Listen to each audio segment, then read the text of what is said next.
super fast. Hey, if you got this part of the video, you've got the live unedited edition. Home Gadget Geeks 357, Thursday night, May 31st, 2018. If you're listening to this any other time than a few minutes before 8 p.m. in the Central Time Zone, it just means you've got the recorded version, Google, live page, something. It's okay. Hang tight. We are literally going to get started in 5 minutes. Here with my good friend, Mike Weeger. Hey, Mike. Hey, how's it going? Good to see you, man. Yeah. Good to have you on. Another Two week. in a row. Oh, we're gonna be on a good streak this summer. I can feel it. I see the door, dude. That is an enabler. You're right. Just here. Let me just open that door. What are you drinking? You won't be impressed. You got Michelob or something? Yeah, it's a Michelob. Super light, man. Super light. Trying to watch my figure. No, I got you. I got the dad bod going too. Orange Shandy is. Sarah loves this, and I do too, and I just keep drinking it. So good. Mm-hmm. Yeah, I start that big workout thing on the 9th, so I have like a week left of eating whatever I want. So I got to really enjoy it before that all starts, because that's all summer long. Good. Yeah, it'll be good. Good for you. Yeah. We dropped, Mike, today. You dropped in Twitter a little bit of hey, what would you like us to cover? Man, that actually generated quite a bit of traffic. It did. We had a lot of listeners who came in and gave us ideas on what they wanted to listen to. It sounds like overall they just wanted an old school show. Yeah. Kind of want to go back to your roots there. Yeah. I think it was a lot of the guys who've been listening to you for a while, and maybe we haven't given them a hardware update. Yeah, I like Gavin's question. He said, how come nobody's running home servers anymore? So we'll talk a little bit about that. Yep. And last week's show, I said at the end, nobody listens to the crypto. Ryan Kirshner jumped in and said, hey, I listen. He just sent a note back. I listen for crypto and everything else. I can't listen live, little kids' bedtime routine and such. So I listen during the week on my commute to the normal show, and I use the Patreon link from the email to download. And that must be a Patreon email to download the post show. I think I'm catching a cold. Yeah, that's not good. No, or it could be allergies. Yeah, the mine have been terrible. Yeah. I've been taking I don't usually take allergy medicine, but this year I have been. It's been helping a lot. It just came on this morning. I had scratchy throat. Could have been the cigars I smoked last night too. I could do it. You got a nice gift from your family. Yeah, no. Humidor. We should talk about that. Maybe some man gadgets. Yeah. Because I got another cool, I got a really cool gift from Sarah. So let's. I dig it. And I'll talk about the mower decision. I'll give everyone an update from last week. Yeah. Birthdays. Yep. Let's do birthday gifts. Mike's mower. Well, like always, at the last minute, all the topics come together. Yep. That's how we do it. Oh, we can't reveal that, Jim. We're live. Oh, yeah. Can't give them our secret. Sorry. Can't tell them we secretly prepare for this. You guys hear us okay out there? They must be hearing us. Peter how's... Oh, you know what? I don't even have the chat open. How's Spreaker? Peter? Spreaker okay? They must be hearing us because they're talking about home servers. I have 3 servers here, which is just ridiculous. Like I'm making up ways to use them. Thanks, Brian. Me too. Like, how do I justify having this thing here? Except for that Dell R210 as my PF Sense box. That was the best decision I've ever made. So yeah, we'll talk about it. Yeah, no, sounds good. Log in. Right at 8:00. I think we're set. You ready to jump into this thing? I'm ready. All right, let's do this here. Let me get this all set up. All right, let me do this. This is the Average Guy Network, and you have found Home Gadget Geeks show number 357, recorded on May 31st, 2018.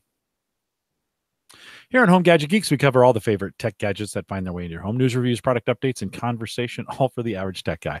I'm your host, Jim Collison, broadcasting live from the AverageGuy.tv studios here in a very, very warm Bellevue, Nebraska. And of course, we post the show notes, world-class show notes. This week, maybe sketchy because I'm doing them out at the Average Guy HGG357.tv. You can also join us live on our mobile app. Always a great way to listen to us live on the road, out and about. Big subscribe buttons. Just head out to homegadgetgeeks.com. Really the best way to get that. Don't forget, if you're in iTunes, subscribe, rate, review, all that good stuff. It's easy to do on the either on the phone or nobody should be using the Windows version of iTunes anymore. But on the phone, super easy to get that done, rate and review. Subscribe. If you're doing it on YouTube, we have both a live channel and we have a recorded channel out there. And the live channel is easy to find. You just go out to the live page, theaverageguy.tv/live. Whatever's out there is directly linked to the live channel. If you want to be notified whenever we go live, that's the easiest way. Just subscribe to that channel and you'll get a notification Thursday at 8, but 7:50 is kind of when we go live. Boom, it'll show up. If you want to know when I post the edited and recorded versions of it, head over to our, I think it's youtube.com/theaverageguy. And you can, and that's the one that's in the blog post. So you can find that there, subscribe. And again, when I post it, boom, you get notified that it's out there. So get that done. And if you're doing it on Spreaker, and a few of you do, 30 some every week, listen to us out on Spreaker, you can follow us out there as well. Don't forget, Mike and I stay around in the post show. We'll talk some crypto. We got some updates on Burst. And that's available on Patreon. I'm just making it available for everybody now. So head over to theaverageguy.tv/Patreon. And you can listen to it for free. Ryan Kirshner contacted me via Twitter this week. Actually, we just did a big Twitter thing today. If you're not following me on Twitter, @JCollison. Mike, how do they follow you? What are you? Uyghur Tech, WIEGERTECH. And Mike posted like, hey, what do you guys want us to talk about tonight? And I think we got a half a dozen to a dozen comments back. Yeah, we did. It was awesome. It was great. So thanks for doing that. A good way to get information into us. You guys are driving the show tonight. You didn't know that. I was thinking this was going to be like one segment, and then we got such a good response. I'm like, we could do a whole show from user suggestions. So we're going to do a lot of them. No, right on. And Ryan contacted me via Twitter, said he downloads the show, both this show and the post show, through the Patreon link so he can listen to it in his commute. That's the way he does it. You do it however you want. We don't really care. Whatever you want to do. I try to make it available every way possible to you. If there's a way you can't get it and I can help, let me know. Jim at theaverageguy.tv and we'll help you out. All right. A couple updates for you this week. Oh, by the way, Mike, welcome to the show. Oh, well, thank you. I appreciate it. Normally I bring you in on the weather conversation, and right. I decided we had so much content tonight. Maybe we just skip the weather. It's just hot. It's hot. It's just hot. It's miserable to be outside. That's it. It is. I had a gadget-filled birthday. Many know, if you listened to the show last week, I celebrated 50 this weekend. My Saturday was my 50th birthday. So the morning started with an Amazon box that came in that morning that Sarah had ordered just in time for that day. And so I opened that up and she got me a really nice Nespresso. Have you seen those Nespresso makers? Yeah. Yeah. Now, yes, those are nice. They make great nice coffee. No, they like, this is in there. They're like run by a group of coffee snobs, apparently, because they're hard to find. They won't just sell the K cups or what you get for the Keurigs. Well, their cups are hard to find because they just won't sell them anywhere. Yeah, and they control them. I mean, you don't know just any coffee company. Keurig, you can really get anything you want, right? Yeah. And you can even fill your own cups with any grounds you have. No, Nespresso, they control it, and it's delicious. My parents have one, and whenever I go over there, I'm like, hey, can I have a cup of coffee? Because that stuff's really good. And it does everything too. It does. It makes coffee. It makes espresso. You can do a bunch of different.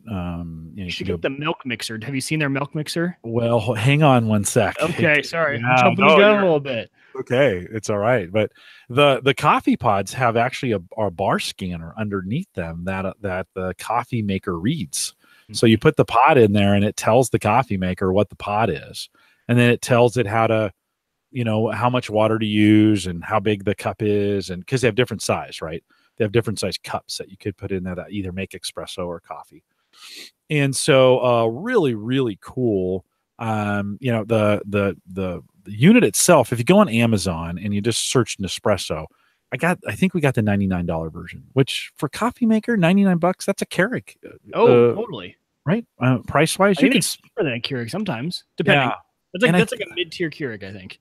I think you can get a version that has an app. I think you get an espresso that has an app. I haven't dug too deep into it. We got it Saturday morning. I tried it with I think I had 9 cups of coffee that morning. You know, it's just super nice to put the pot in. Yep. So satisfying. One button, put it in there. And what it does differently than like a Keurig is you get the froth, you get the creme, you get that head on top of the coffee like you'd expect in a beer. And it tastes really great. I mean, it's really great coffee. So we tried different ways of kind of brewing it and mixing things with it. But I'm a big latte guy. And so Sarah did a whole bunch of research, and she also picked me up a Viva. I think it's a VAVA milk frother. And if you, let me tell you what, if you're into like hot chocolate or frothing milk for coffee or tea, you know, if you make chai lattes, crema. Thanks, Mark. So that's what it's called. That the head on a coffee is called crema. So didn't know that. Yeah, I did. I forgot. So this Viva, I'm going to pronounce it. It's the version. It's completely. You have a base that has a little metal piece on it, and then you have a cup that has a little metal piece, and it's completely inductive. So you put it in, pour the milk in about this much, put the top on, and it's got a little pole and then a little metal piece down at the bottom. And it does everything magnetically. You hit it and it starts spinning that thing in the middle. And then a heater comes on and it heats the milk as well to the perfect temperature. And then it just spins that milk until it's done. And when it's done frothing and it's warm to the temperature you want it, it just shuts off. Mike, it could not be easier. This is a $40 frother. You would think it's, you would think like, oh, it's $100. No. It's a $40 frother. That's a really good deal. I thought they were more expensive than that. And have you tried hot chocolate with that milk froth? Oh my God. Yes. It's just so, it's so good. Yeah. And you could, little Hershey's chocolate sauce, a little bit of milk in there. You don't have to have, right.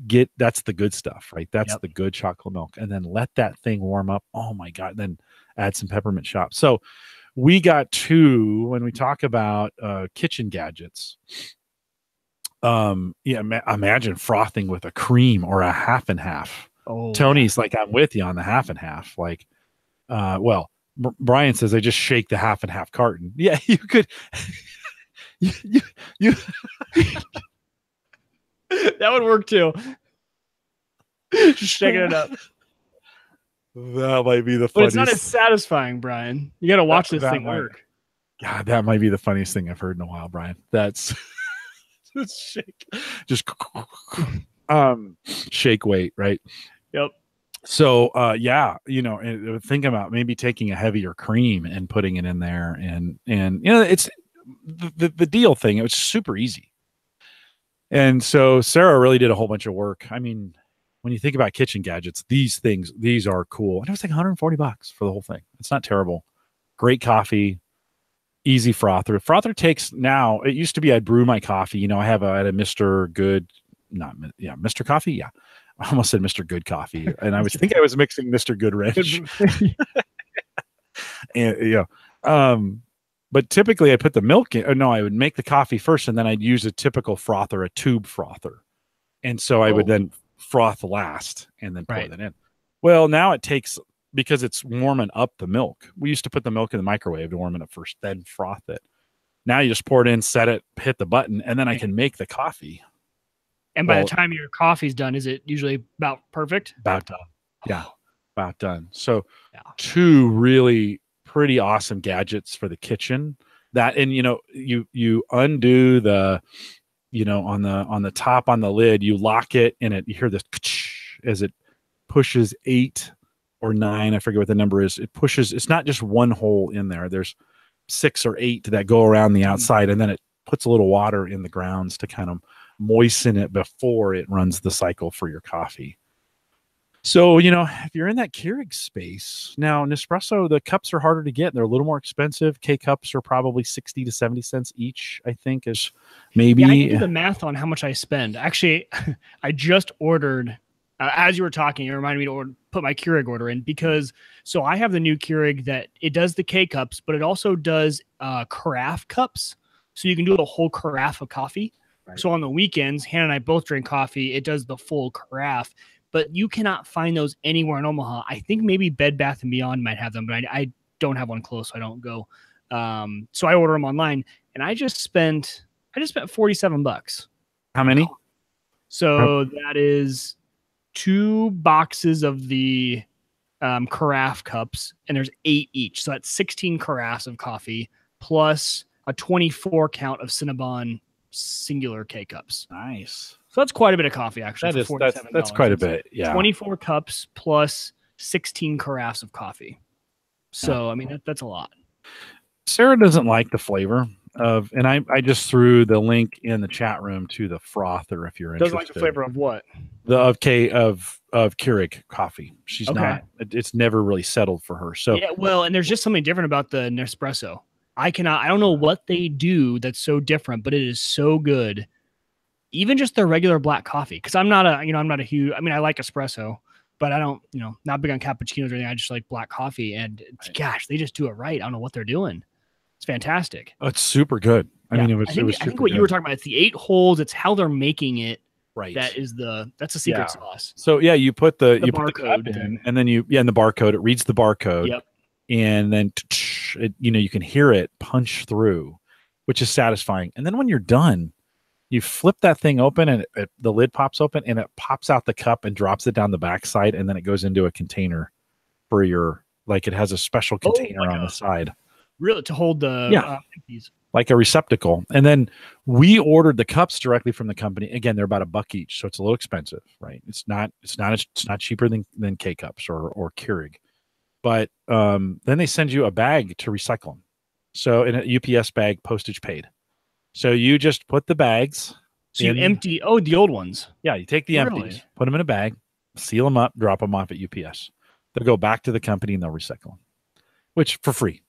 Which I thought, well, that's smart. Okay, because they're hard to recycle. They're not, they're not really the typical recyclable components that come with. It's not totally plastic, right? Not, it's one of those kinds of things. It's like, and then our Papillion Sanitation that we use down here, they don't want to take the cups unless the coffee has been removed. Well, I mean, do you really? You're gonna open those up and squeeze it out? Yeah, no, you're not gonna do that. No. So pretty cool that you can just drop that in. So 2 really cool kitchen gadgets. When we talk about that, you guys want to take a look in the show notes. I will leave a link to both the coffee maker. And again, I don't make anything off this anymore, but I will put links to both the coffee maker and this Viva frother, which is super cool. When I opened it, I'm not going to lie, I was a little skeptical. I was like, oh, what's this pot frother thing? I was expecting, that kind of thing you see at Starbucks. Yeah, where it's the arm that goes in. Yeah. And Mark, because I had the same reaction. I had no idea what it was when I saw it. It's like, I know, what is this thing? No, it's super. Like, oh, let me show you. And then he showed me, and I had the same reaction. I'm like, this is fantastic. It is super fantastic. So for 140, would you do the Nespresso without the frother, or do you think that's a necessary component? No, you could do it. It's good. You could die. This depends. If you're a coffee and you add milk, you can just add milk to it. It's fine. True. Right? True. And and I would add warm milk. Like I don't put cold milk in warm coffee anymore, because you want to kind of get that warmed up before it goes in. But yeah, no, Mark's saying in chat, he goes, you could just have a show on kitchen gadgets. Yeah, well, we kind of do. We kind of did when we had Micah on a couple weeks ago. But yeah, that was really cool. And then so those quickly, skeptical at first, and actually she bought it to put down here because on Saturday mornings when I'm doing Ask the Podcast Coach, I run out of coffee. Like, that's smart. We're on for an hour and a half, and coffee's gone in 30 minutes. It's the same reason I have a fridge right here for when we podcast, Jim. Can't run out of beer. Run out of coffee. So she was gonna put it down here, and it's such a beautiful machine. I'm like, oh no. We're not. This isn't gonna get hidden in the basement. Like, this needs to be on the counter. You need to use it. It needs to be in a spot where I can get water and things to it and the frother and stuff. So it replaced we had a pump espresso maker. That's gone. Okay. And we'll take that. I'll take it to work and use it or something, but or give it away, whatever. But yeah, no, pretty cool. And then so those 2, and then for the kids on Monday night, they got me a 50 cigar humidor, which is really cool. That's right? So cool, dude.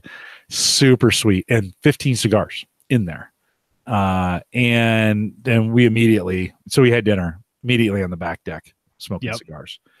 So that was pretty cool. I've entered the world of having a, humidity controlled box to store cigars. You're the real deal now. You're not just you're no longer a recreational cigar guy. You are Mike, and I got to be careful, Mike, because that's like you start, I do it 3 times a year now, maybe if I'm lucky, because they're not here. Right. But now that you have them, right? I know. So a buddy of mine from LinkedIn was in town yesterday, and so it's like we went out to dinner. Then we were going to go to a cigar bar, but it was packed. It was so nice. It was so nice out last night. The outdoor space was packed, right? So I'm like, hey, you want to just go to my house? And he had Cubans, and I mean, like legit Cubans. And we spent some time smoking them. Yeah. And Loftus says, are the cigars to maintain your podcast voice? It's a little rough. I was smoking them last night, and it's a little rough today. Hey, with that raspiness, that gives you that edge. Yeah. Everyone loves that raspy podcast voice. I don't know. It's painful, but really, really cool to get. I mean, that was I would have bought that kind of gift for myself. I just wouldn't have done that. But it's something I've really kind of enjoyed doing a couple times a year, big celebrations with the kids, birthdays, big anniversaries, having a drink, and it's a perfect hangout thing, right? Like I agree. Yeah. Yeah. So a great birthday weekend. Many of you listening sent me birthday wishes. I appreciate that. It was super fantastic to get. I even got somebody sent me a $50 Amazon gift card, which I turned right into for my grill. I bought some new stones. Like they look like dominoes. I don't know if you've seen them. They're 3.5 by 2 inches, and they're about 3/4 of an inch thick, and they just have holes in them. You can set them right on top of the burner, not right on top, but on the grate on the burner. And it keeps the flames down, but it allows even heat across the bottom. Gotcha. Okay. $20 on Amazon. And they came. Here's a great thing. So after the show on Saturday, Dave Jackson was kind enough to send me a birthday gift. I turned that into those stones. They said, hey, we can have them delivered by Monday. Monday was a U.S. holiday. And I was like, I have to barbecue that night. They arrived 6:30 in the morning, something like 7. On Memorial Day? Memorial Day. Yeah. Wow. It was crazy, dude. I was like, it wasn't USPS. So what was it? It was US Postal. Really? They have the contract for weekends and holidays. Oh. Yeah. Gotcha. So yeah, ceramic briquettes is what Mark Robson is saying. And it was pretty cool. It was good. Successful birthday. Good birthday weekend gadget. Very got nice. A chance to use. I got a new propane torch for the, a little handheld torch for the cigars, and to light the wood, the smoker pellets that I have. So it was great. I used everything this weekend. You at the end of the show last week, you and I were debating, and even into the post show, debating pretty heavily about your mower. We were going to go Ryder, and I thought we had you talked in to the Husqvarna robot. So what happened? Yeah, you did. You had me talked into it. And then so I went up and I talked to Hannah about it, and she was obviously, of course, logical about the whole thing, and which I always hate. I was just excited, and she was being logical about things, which is never fun. But we started to think about the way my lawn is. My lawn is, so first of all, I only have half an acre. But the majority of the lawn I mow is considered front yard, because we talked about this. I have a U-shaped lot, which, I mean, when I say U-shaped, I mean 3 sides of my lot are streets, because I live in a cul-de-sac, but then I'm also on the end of the cul-de-sac, and there's a street right behind me. So I have 3 sides. So it's all front yard. I'm like, that is a lot of yard for that thing to be out there all the time. And for some kids not to try and go over and mess with it, or for it to be crossing the sidewalk. People are running by on our sidewalk all the time. We get so much foot traffic that thing just crossed. It's just good. It was going to be a headache. And then the whole putting it in the front yard and backyard thing. So we decided, and Hannah brought up a good point, and I really hadn't thought about this. She goes, you're not ready to give up mowing the yard yet. So what do you mean? She goes, you take so much pride in your yard being pristine. You love clean edges. You're always out. You spend the extra time to edge, even though it takes you a whole extra hour. And she was right. So we didn't end up going with that, but we did go with, so I put out on Twitter a while ago, and thank you to everyone who gave me suggestions on which riding to go with. And I went with a Cub Cadet XT1. And I am extremely happy with it. I've already mowed twice with it, even though I just got it last weekend. I, of course, mowed the very next day, and then I just mowed last night. The speed at which I can do my whole lawn is insane. What used to take me 4.5 hours is now 1 hour and 40. So it's super, super quick. And yeah, great. I think it's a great decision. I watched a lot of videos, did my research on in that price range, which ones people were choosing. And it was tough. I was going back and forth between the Deere and the Cub Cadet. But at that price point, I would have had to spend more to get the quality Deere. And I just, I was already stretching it by getting a tractor for a half acre, right? Like half acre, you really shouldn't need a riding mower. So I was like, well, I can't justify the more money for anything else. So yeah, went with the Cub Cadet. Love it. It's got a beer holder, or cup holder, whatever you want to call it. And so you can enjoy a nice beer. It's got a phone holder on the side too, just big enough for your iPhone. So you can put that in there, listen to a podcast, put the beer down in there, and just start cruising. Works out pretty well. And then I got the bagger attachment for it too. So the bagger attachments are as expensive as a push mower. Those baggers are like $350 just for the attachment to put on the back of that thing. So went with that. Extremely happy with it. So if anyone is looking for one, obviously I've only had it for a week, but the Cub Cadet has been pretty good. Nice. Well, it does make sense what you were talking about with the, with the kids in the neighborhood, and it's not necessarily 100% secure. Although I would have challenged you on that to say, you don't mow during the day, Mike, you mow at night, right? That thing runs at night. You're not going to, it runs between 2 and 6 in the morning, right? Well, but I did my research, and if you want it to do well, you really do want it to run 24/7. Okay. A lot of people were running them 24/7. If you wanted to do all that space, so yeah. Well, no, you did the right thing. Like, I think you're super happy with your rider. I am. Yeah. And I do like mowing the lawn. It's something I do enjoy doing still, and that's the thing Hannah said too. She goes, you still enjoy it now. Wait until you don't. And by that time, these things will probably be so advanced and cheaper so she had a good point. If we just wait a few years, 10 years, when I actually don't like mowing, I still enjoy it now. And Tony says, hour and 40 minutes for a half acre. What do you do? So I mow, I edge, and you got to remember, since 3 sides of my lot are streets, that's a lot of, and they all have sidewalk. Right. That's sidewalk and street that I have to edge. And so it takes me forever to edge. I edge, and then I blow everything off, and then I use that time to clean up too. So yeah, that's, I know it sounds like a long time, but it's not bad.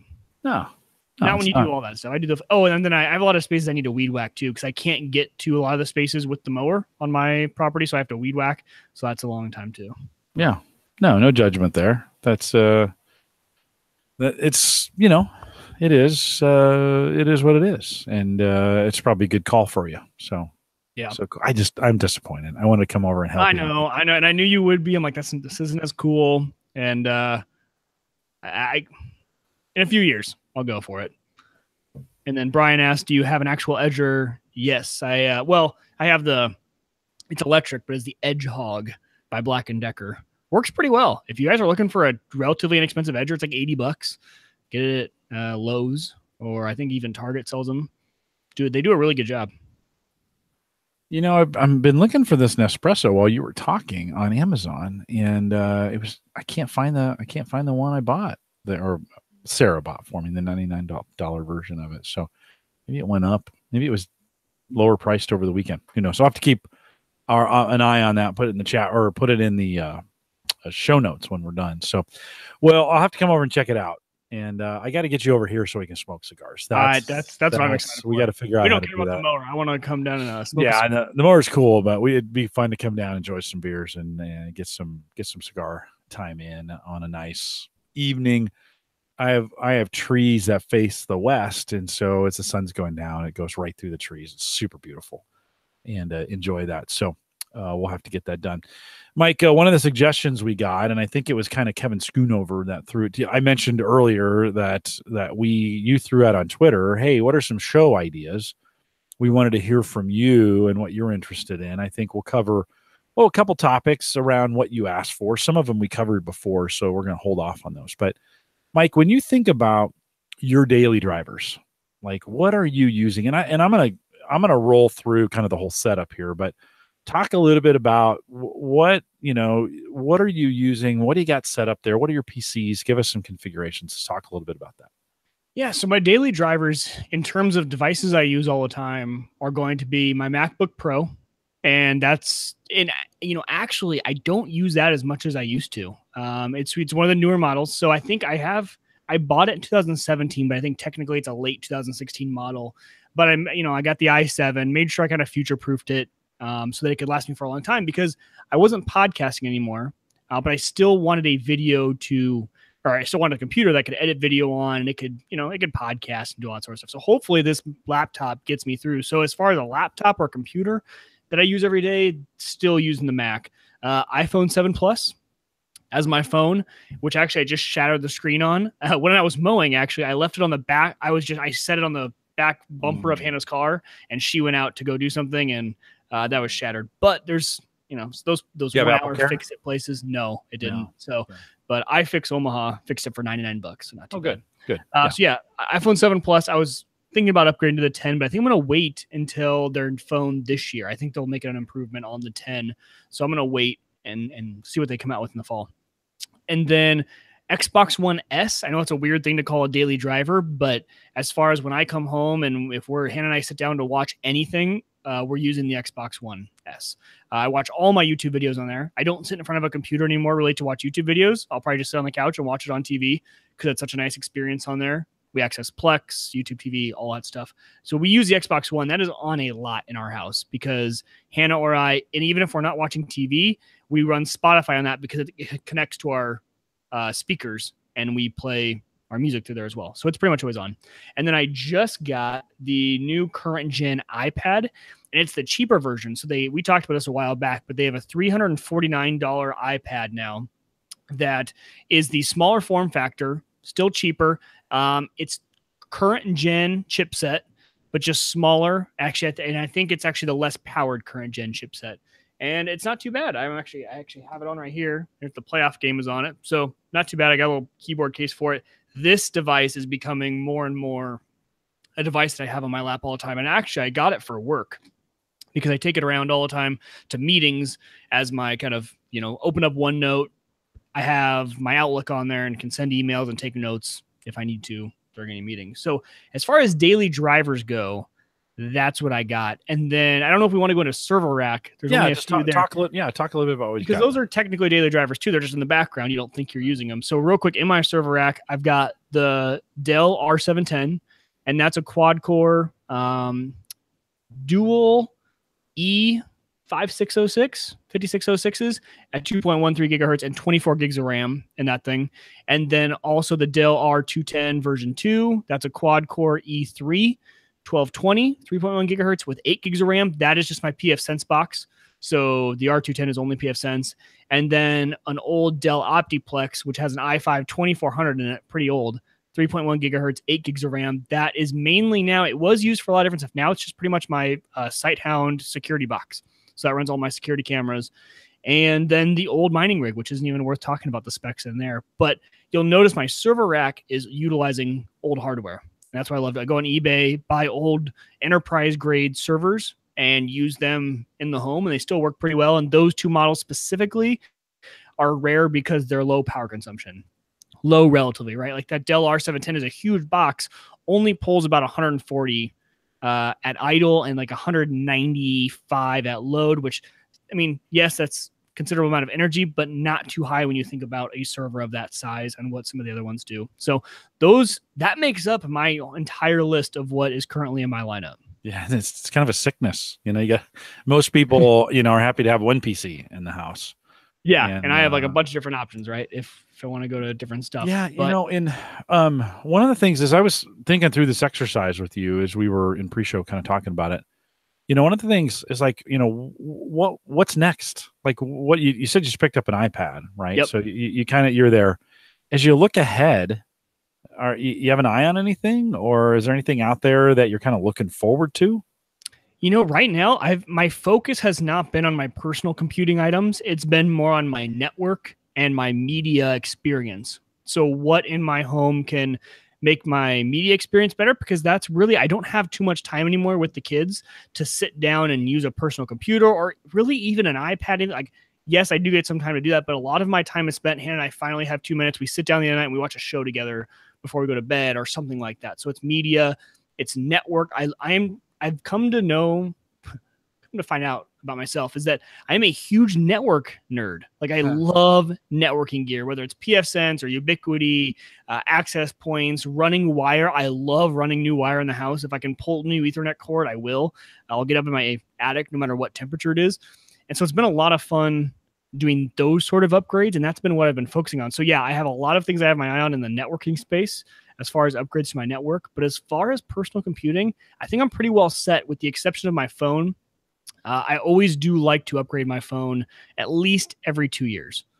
So, and I have the iPhone 7, I skipped the 8 and the 10, and I'll get the next version out. So every 2 years, usually I'm trying to upgrade the phone, just because since that is the one device, since I'm not using a computer very often, I'm not spending the money on personal computers or graphics cards or anything like that.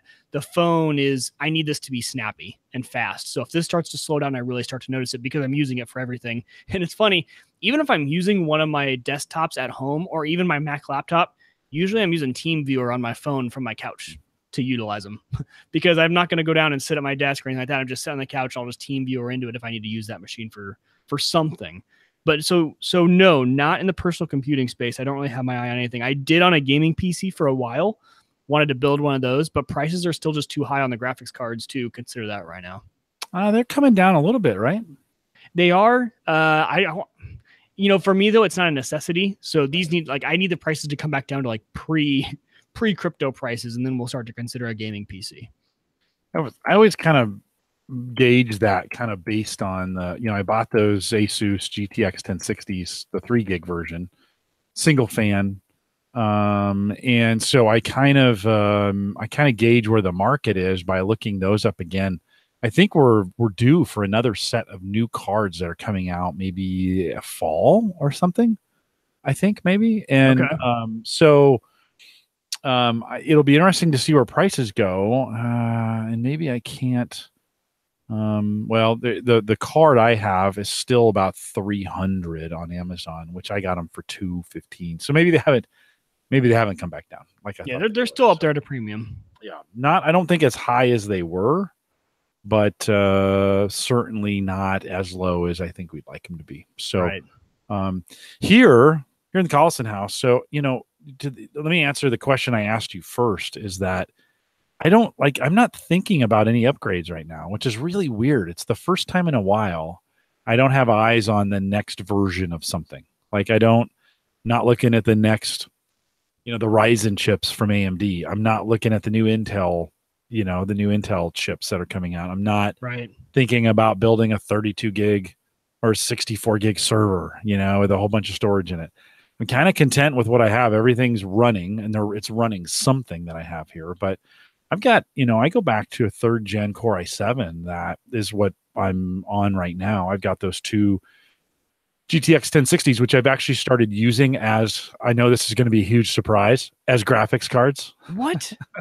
Is that what you can do that? Yeah, apparently if you hook a monitor to them, and then is that what those holes in the back are for? I always wondered. I thought they were like airflow, or maybe you plugged extra boost cables into them to get more. That's what I thought too, more crypto out of them. Or it's like a pipe. You just pump crypto from that to something else. That's connect them together. Yeah, that's something like that. SLI. I don't know, but I've actually hooked them up to the monitors. I'm like, if I got them, and I'm not really mining with them for the most part, I might as well just use them as actual graphics cards. People, gamers were all pissed at us for taking them, and I don't really, me, I have trouble selling things. That's just, I admit it. I have a problem. Yeah. I have a problem selling things. I'm not good at it. I don't want to do it. So I'm embracing it, Mike.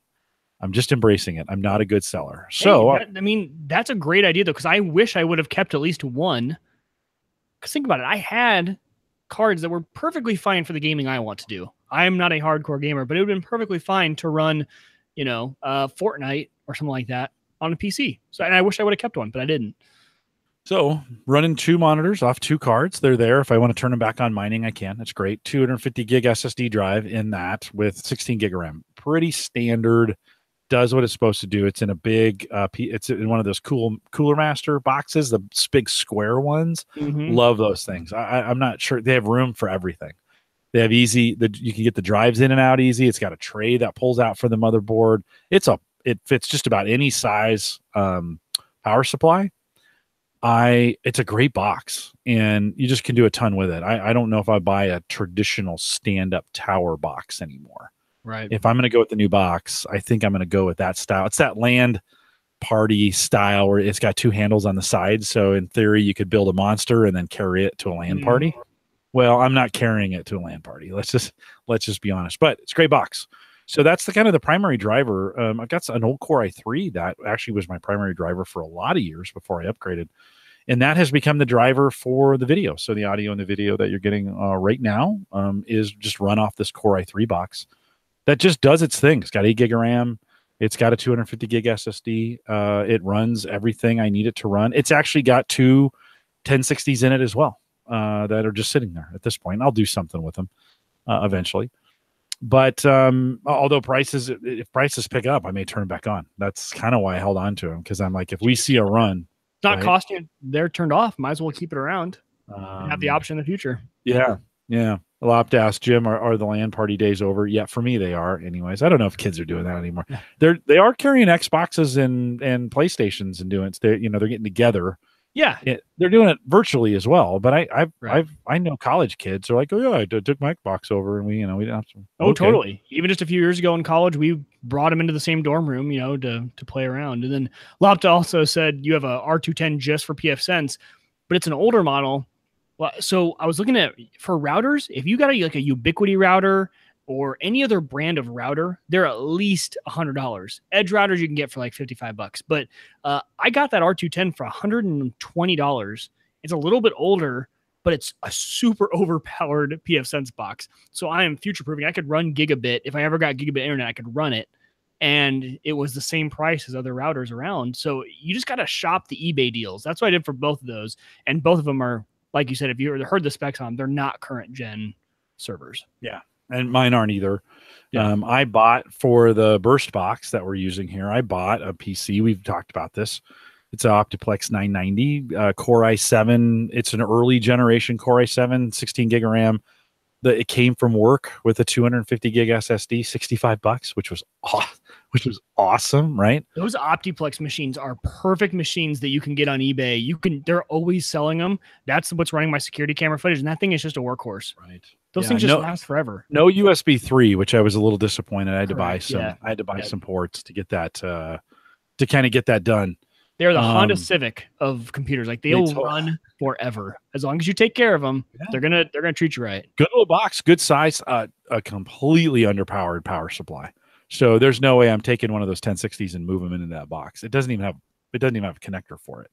So if I'm gonna move at one point I thought I'd move the miners into that box, so I'd have burst and the miners running all in the same box. It would have been awesome, right? And then it doesn't have the right power supply, so I'd have to replace that. And at that point, I was like, okay, I need to stop spending money on things, because I'm spending more money than I'll ever see in the mining space, right?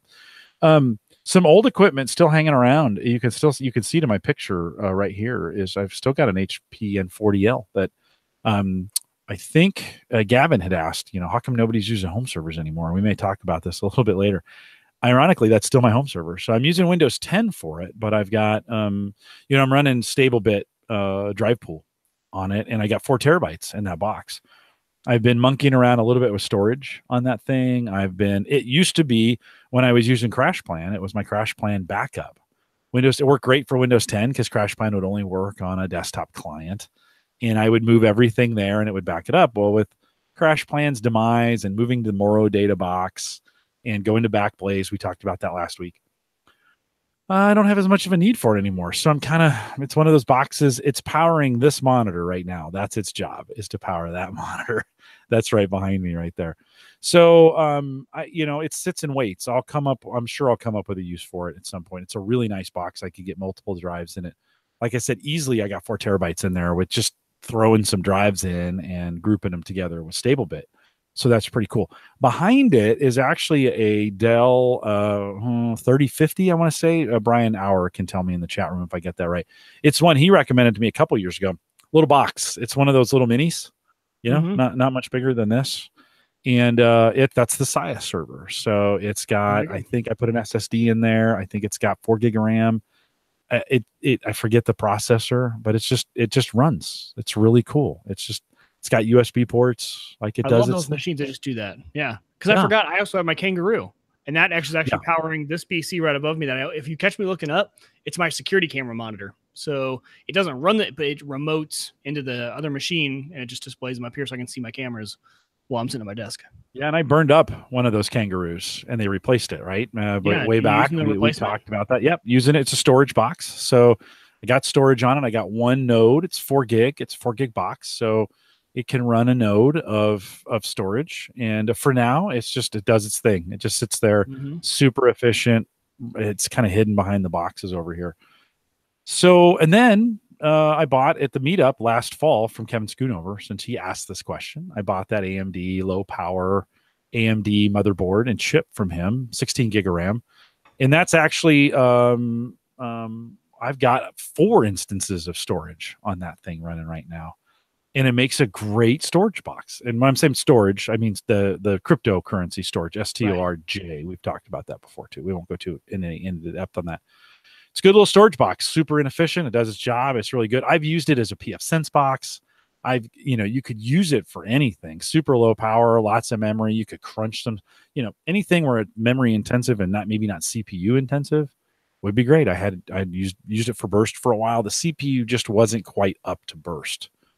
So that kind of goes where I now have 2 UPSs because I have so many PCs down here. One could not, handle it. I get those APC 1000s, or I think I have an 1100, and they get, they can power maybe 2 or 3 if it's low power. And so I've actually got an APC small box that does just the network devices. I've got an APC 1000 that does 1 or 2 of the PCs, and an 1100 that does another PC or 2. And that seems to be I've got kind of the right combination of everything kind of run. Kangaroo, I don't need to back up. It's got a battery built into it, right? Surface. Oh, I didn't mention I got a Surface and a RT sitting on my desk as well. And the Surface got a battery. Don't need to worry about backing that one up. Just run that into power, right? Don't need to worry about that. So the RT, its battery is dead. It doesn't allow me, if I unplug it, it just dies. But that kind of gives you, it kind of gives you, there's a bunch. Again, because I have a problem selling things. I should have sold some of these things a long time ago. Right. I just can't let anything go. And I've learned not to, on some of that sort of stuff that you're talking about, you'll always find little uses for them, like storage, like things like that, where having a little PC around is still, even if it's super old, still works out. I keep all my stuff. I'm just like you. And I think actually, so I only have a PSU on my rack, but that has the R710 in it, the R210 in it, the Optiplex, the monitor, and the mining rig running burst. And I think I'm only at about 400 watts. So not too bad considering all the devices that are in that rack. Pretty power efficient as far as that goes. Brian says it's a 3050 micro. That's the one I was talking about, the Dell 3050 micro. It's great to have handy, to have a box like that. Mike, running crypto on them now, but if I needed it for something else, I just tear them down. I just burn them down, go back to what they were and use them again. That's kind of the handy. I tried that Kangaroo in the kitchen. It was really not powerful enough. I ran some of that SETI software on the Kangaroo, ended up burning it up in the process. That's not really great. It's not really designed for that. So they sent me a new one of those. So it's, that's kind of that. So Kevin, there you go. Thanks for giving us the rundown. Tony had been the one. It's the current backup strategy. So Mike, so you got all these things. How are you getting them backed up? For backup, I'm using iCloud for all of my photos and iOS device backups, just the easiest. And since Hannah and I both use iPhones and my computer's a Mac, using iCloud as the photo backup just makes sense, and it's super easy. So I haven't got away from that. And Dropbox for file storage. Google Drive for Upshot Omaha. So that's just my business site, and mainly because I just started using it with Google Apps. That's where my email, if you at upshotomaha.com, any of those emails go through Google Apps. So I love having that, and being able to share out with clients is super easy from that as well, which I really like to do. And that's my backup.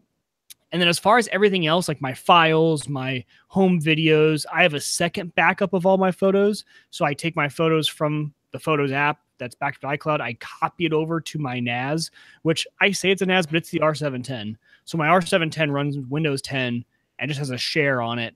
That R710 has 8 hard drives, I think. 6 of them are rated. And it's only got about 3 terabytes of space when you do it that way, but it works.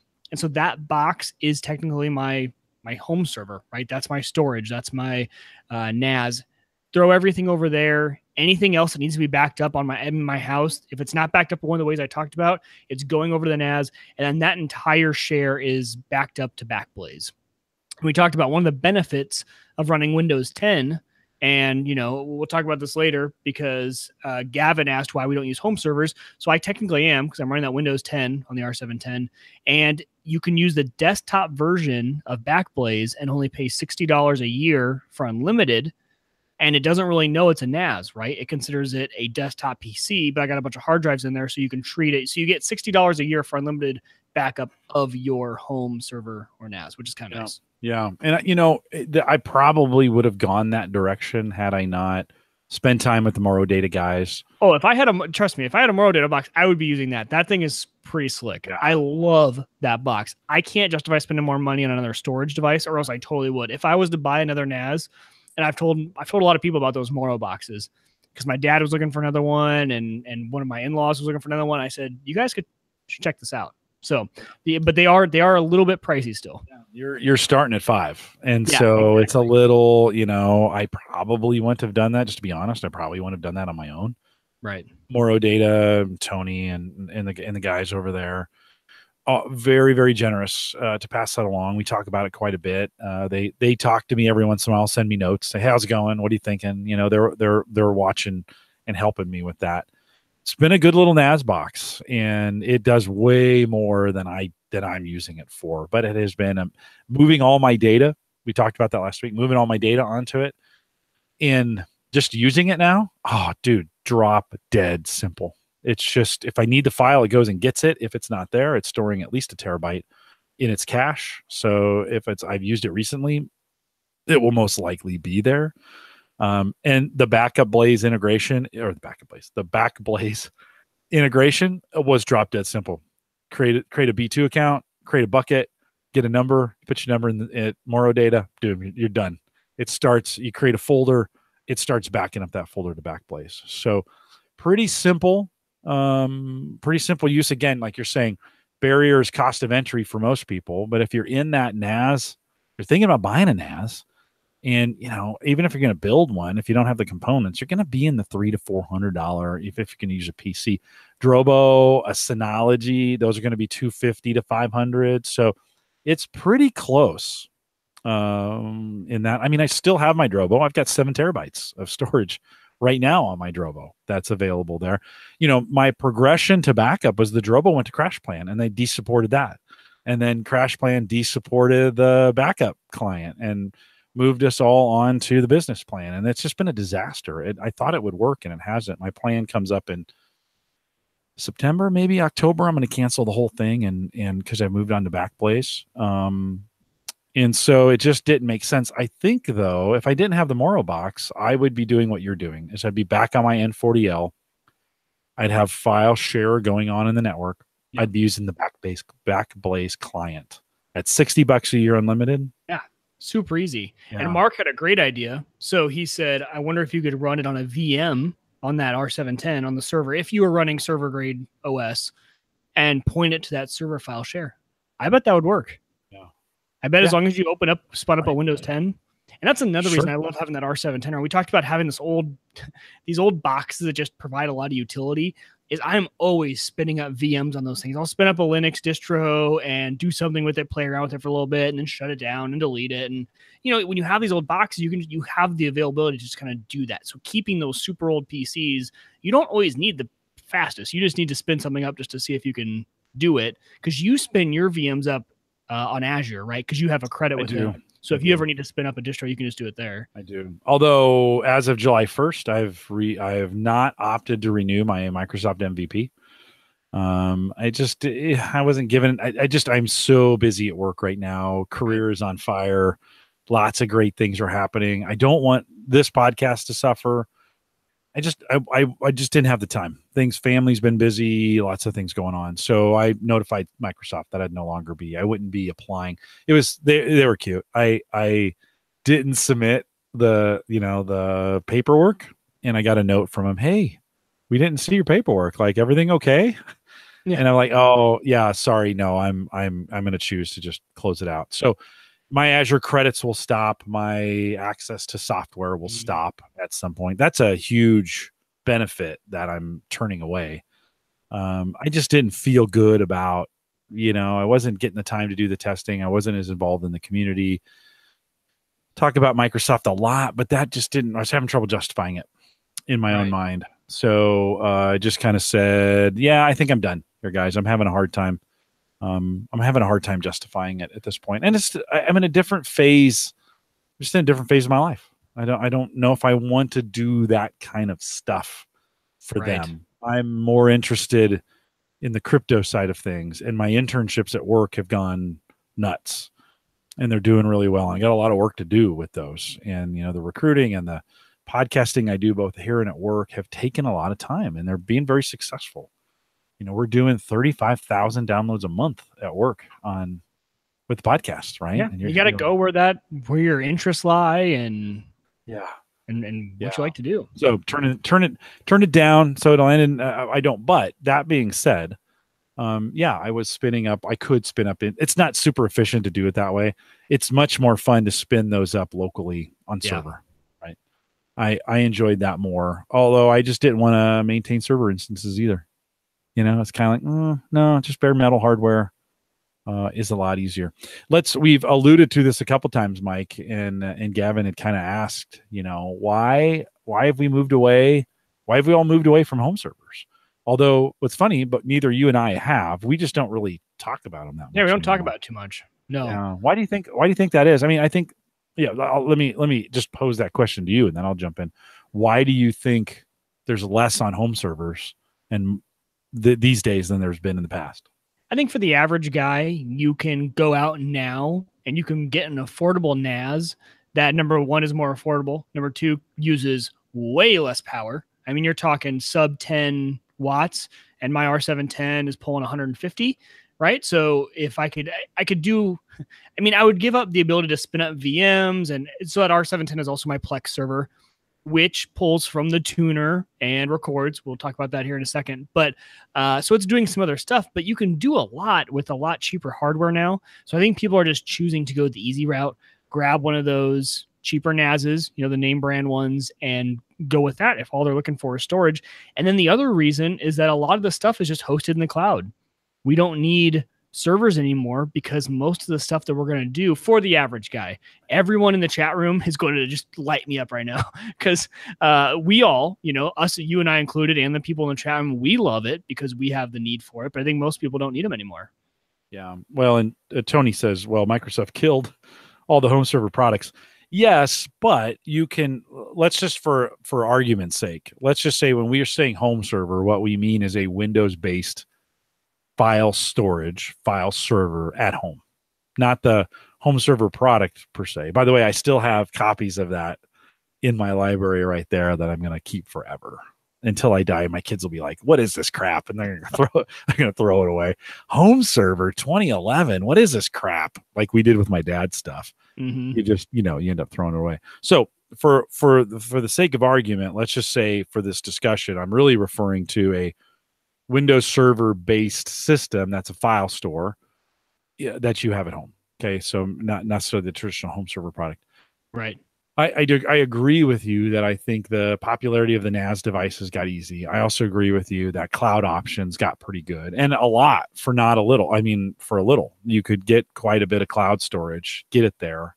You'd mentioned, I also use OneDrive. So I've got 70 gig or 170 gig or something of available storage up there. And I leave files that I need, the budget, some documents. I leave those there on OneDrive because they're super easy to get to. That way I can get to them from anything. I get to them from my phone, a PC, somebody else's computer, super easy, right, to get to them. So I put those things on OneDrive and have them there.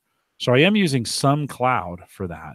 But we're here, we talked about Moro data to Backblaze, but I'm also running a Cronus on all the main PCs. So this one, I think I moved it to let's see. Oh, maybe the media server's got it now, and then my wife's PC have it. So I have a 3 license instance of Acronis. So pretty amazing software, and you should just own it. If you don't own a copy of Acronis, you should own it just because it's got some great utilities in it about backing up and restoring and fixing things in it. But I actually move those. I do a local backup to an IOSafe drive. So if the house burned down, I would have a pretty recent copy of all my PCs on a fireproof hard drive. And it's just another insurance kind of thing for me. We back up the network drive to Backblaze, but the local PCs get backed up to something local. For a while, I was moving those to the Drobo as well. So I'd make a copy on the IOSafe drive, which is pretty slow. Copy to the Drobo, which is a little bit faster. And I'd have them in 2 places in case I needed to restore for whatever reason. They were available there. So Mark asked, he's Veeam. Yeah, and that's actually Veeam is a big solution that Paul Braren uses as well. And works pretty well. It's free. It's a good way to do it. I'm just a big fan of Acronis. It's something I've gotten into, and it kind of works. So that's kind of been my backup strategy to this point is moving those things around. Mike, how often do you go and check your backups? Like, are they still running? Are they still doing what they're supposed to be doing? Not often. And I, so much so I keep getting the, hey, your time machine backup, it hasn't backed up in 60 days, 30 days. It like keeps popping up on my Mac. I keep getting close. I don't take care of it very often as much as I should, but as far as everything else for me, it's all automatic. Like Dropbox, all of those to the cloud at least are automatic, and then manually over to the NAS, as I'm going to call it. I do that probably every month. I'm going and looking at that. Ken was talking about your photos, and sometimes we back them up to services where we're giving away some of the digital copyrights to them. In other words, they go there. That might be, that's not true. Yeah, you still own them. Yeah, you still own it. They don't own your data. Now, you're at their mercy, right, and right. If they have a breach, your stuff can be taken. But as far as ownership of the actual files, you still own it. Yeah. But you're definitely at their mercy, and you're putting yourself at risk for those stuff being taken. And if Google packs up and says we're done, you're done. So and they won't. And good luck getting that stuff back. No, they won't. But some of these other ones might. Yeah. Right? Look at all the other options that sometimes have closed down. I have a great little app from Drobo that when I come in the house and I hit Wi-Fi, it automatically backs up my pictures to the Drobo. So that's another place, right, for me to have them locally. Right. Yep. I also take them to the cloud. Like that's my thing too, right? Like iCloud, and I throw them over onto the NAS, and there's just multiple ways I can grab those because we use the Prime photos too. Is really the only thing I care about. Yeah. To be perfectly honest, I could lose everything else and probably be totally fine. Yeah. But Drash makes a good point. Google won't, is what I said, and then he said, "Well, then there was Amazon Cloud Drive, and they backed out on some of that." I do know, Google's made a commitment. They just made a 2 terabyte commitment to people, and are getting out ahead of that. So in this case, at least today, nothing's forever, guys. Like nothing is forever. You gotta have your backup plan associated with it. But there are propensities that are higher than others. And but you never know. That's totally the truth. You can't predict anything. You can't. I could go out tomorrow, my car won't start. It's like it's broke. It's no longer working, and you can't guarantee anything along those lines. Even in your own stuff, you can't guarantee uptime and availability and making sure. I mean, there's things you can do to prevent it, but you can't guarantee it. You're probably more likely to lose your local stuff at your home than you are losing stuff in the cloud. That's a pretty bold statement. Don't you think?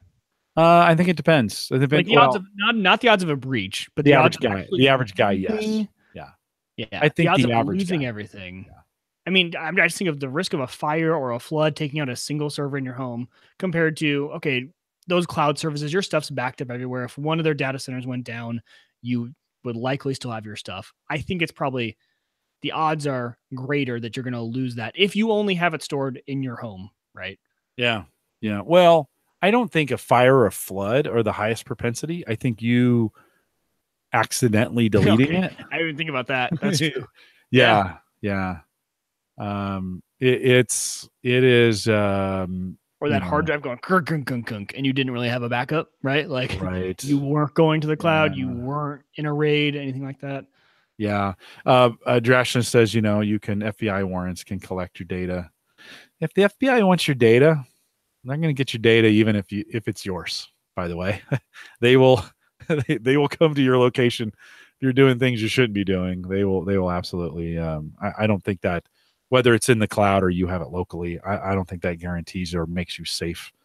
I think there's a lot of things, you as you think through these things, multiple places, good backup, make sure you can get it back. Certainly from the cloud perspective, there's some great services, as we know from CrashPlan and other services. They don't last forever. They renege on their promises. You got to have a backup plan. Right. It's just tough when, especially, it took me a whole month to move that 1.5 terabytes of data that I'd already moved to CrashPlan. I now need to move to Backblaze, right? And so you know what? And I always just say you got to do what you're comfortable with. Like there's the right answer is what are you comfortable with? Mm-hmm. Don't impose or don't superimpose your own biases or your own thoughts on somebody else on the way it should be. You got to go with what's best for you. What are you most comfortable with? What do you, what helps you sleep at night? How important is that data to you? So it is one of those decisions you got to kind of make you got to solve yourself and say, how comfortable am I with these services and putting them there, and knowing nothing lasts forever, not even local, Doesn't last forever. It could be that picture you're putting up there could show up on the front page of the Wall Street Journal. You just got to be comfortable, right? And if you're not comfortable with that, just do the local thing and then go up to a different backup service or whatever you trust. Just go with that. Yeah. It's a whole convenience versus privacy thing, right? Like it's just, if it's super convenient, then you might lose out on. Yeah. There's such an allure of privacy anymore.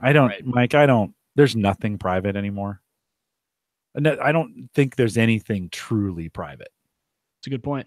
Well, I mean, look at here, let's throw in some news. We haven't talked about any news. Yeah. That story, did you hear about the story of the couple who was having a conversation in their home and their Alexa device picked up the conversation and sent it to someone that was in their contacts, right? Like, and looking back, Amazon says that it was just a perfect storm of the words they were saying and Alexa responding, and the next word in their conversation was good enough for Alexa to send that conversation over.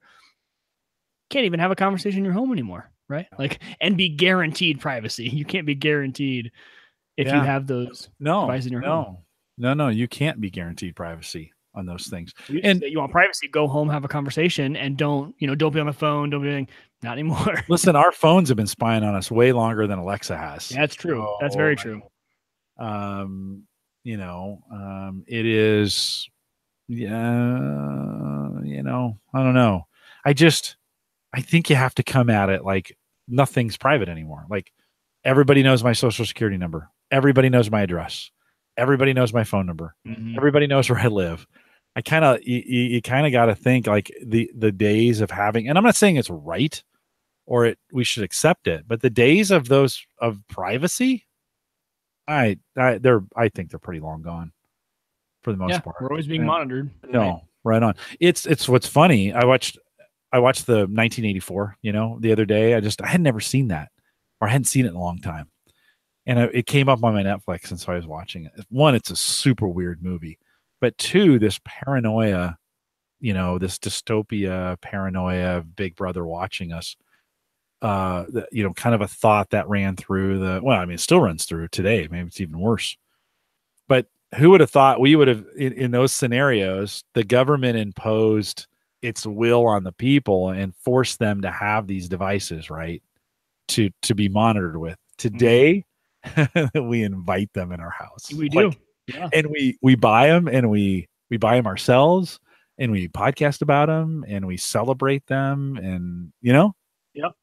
and there they are. So we're the ones bringing them in. We're like, yes, sweet. Mind device. yeah.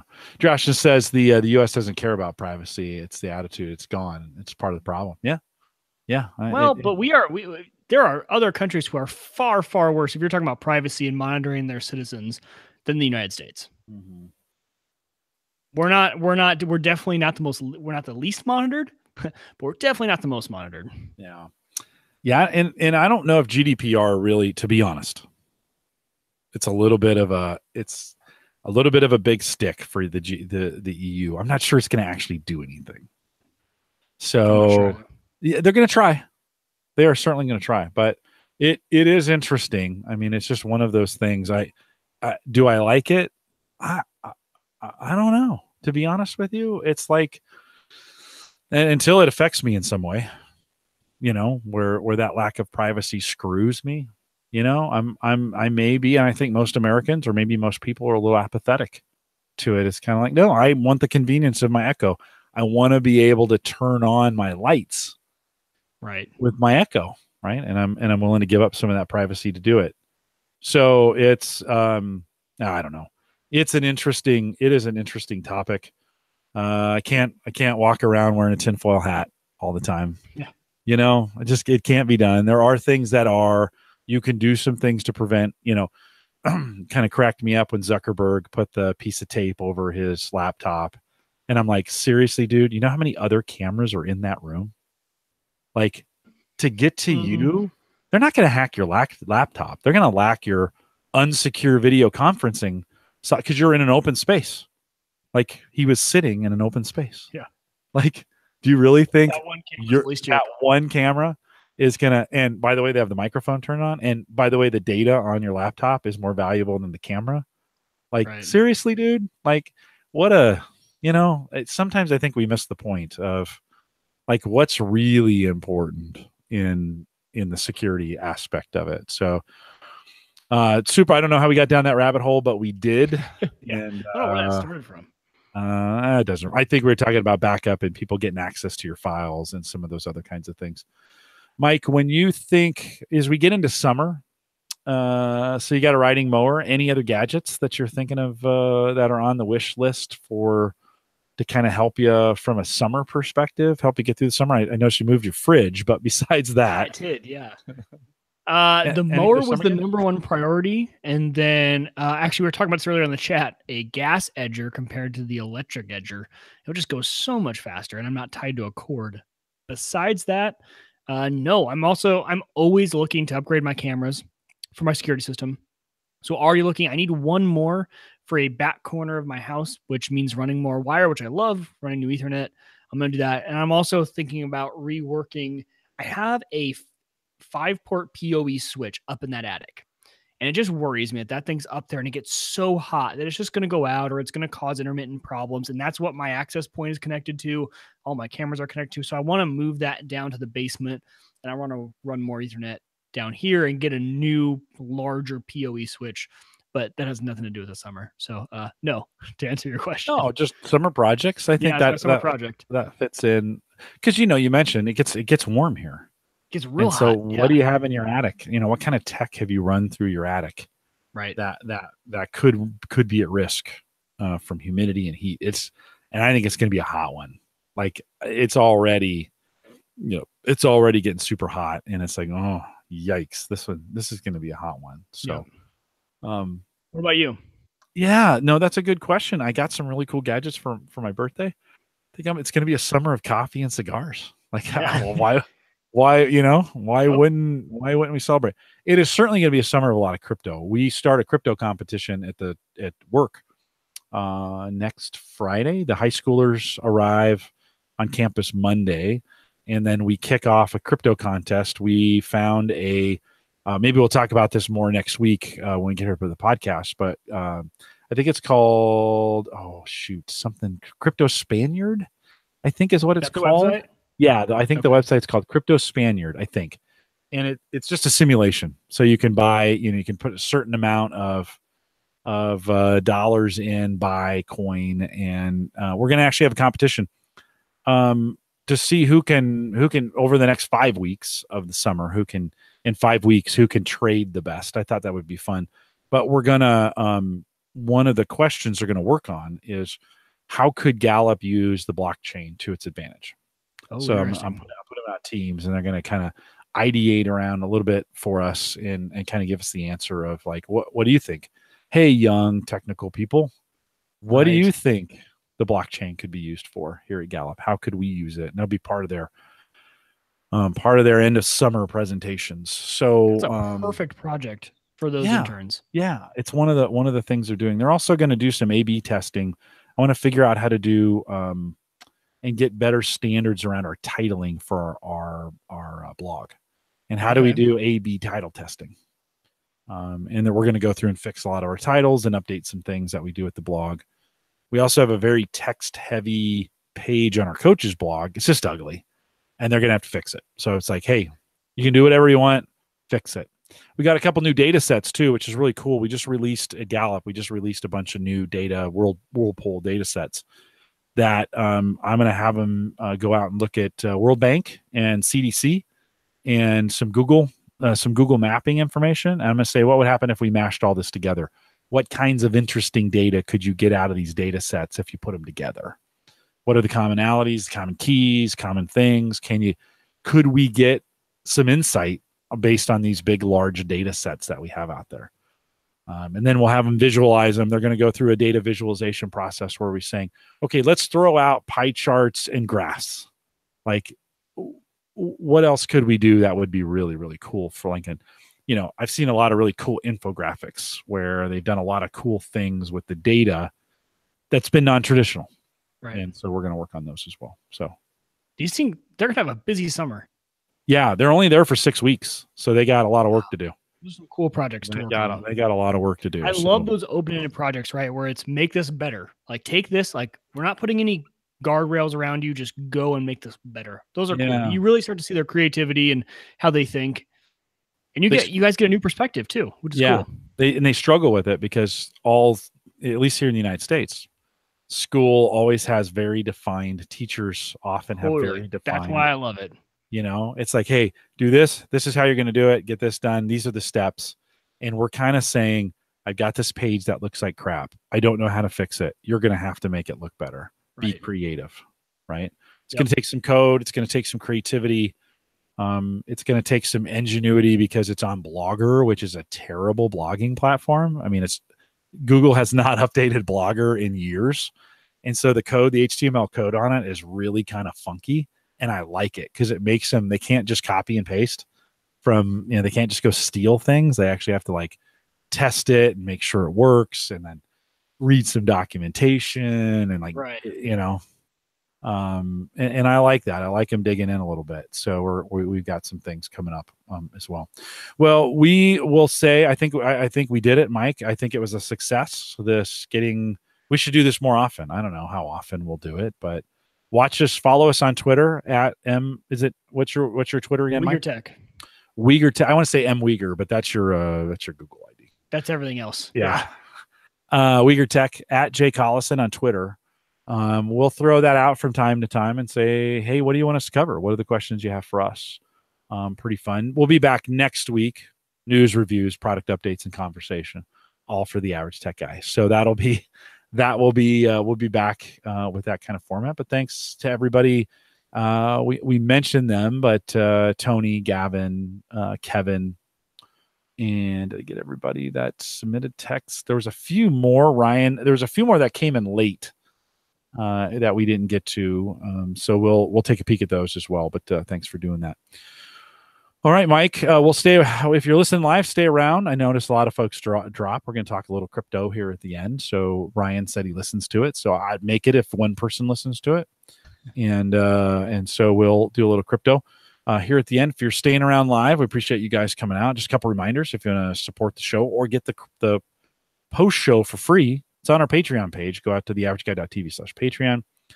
I mentioned earlier, you can contact us via email, jim@theaverageguy.tv or at Jay Collison on Twitter. If you want to join our Facebook group, facebook.com/groups/theaverageguy.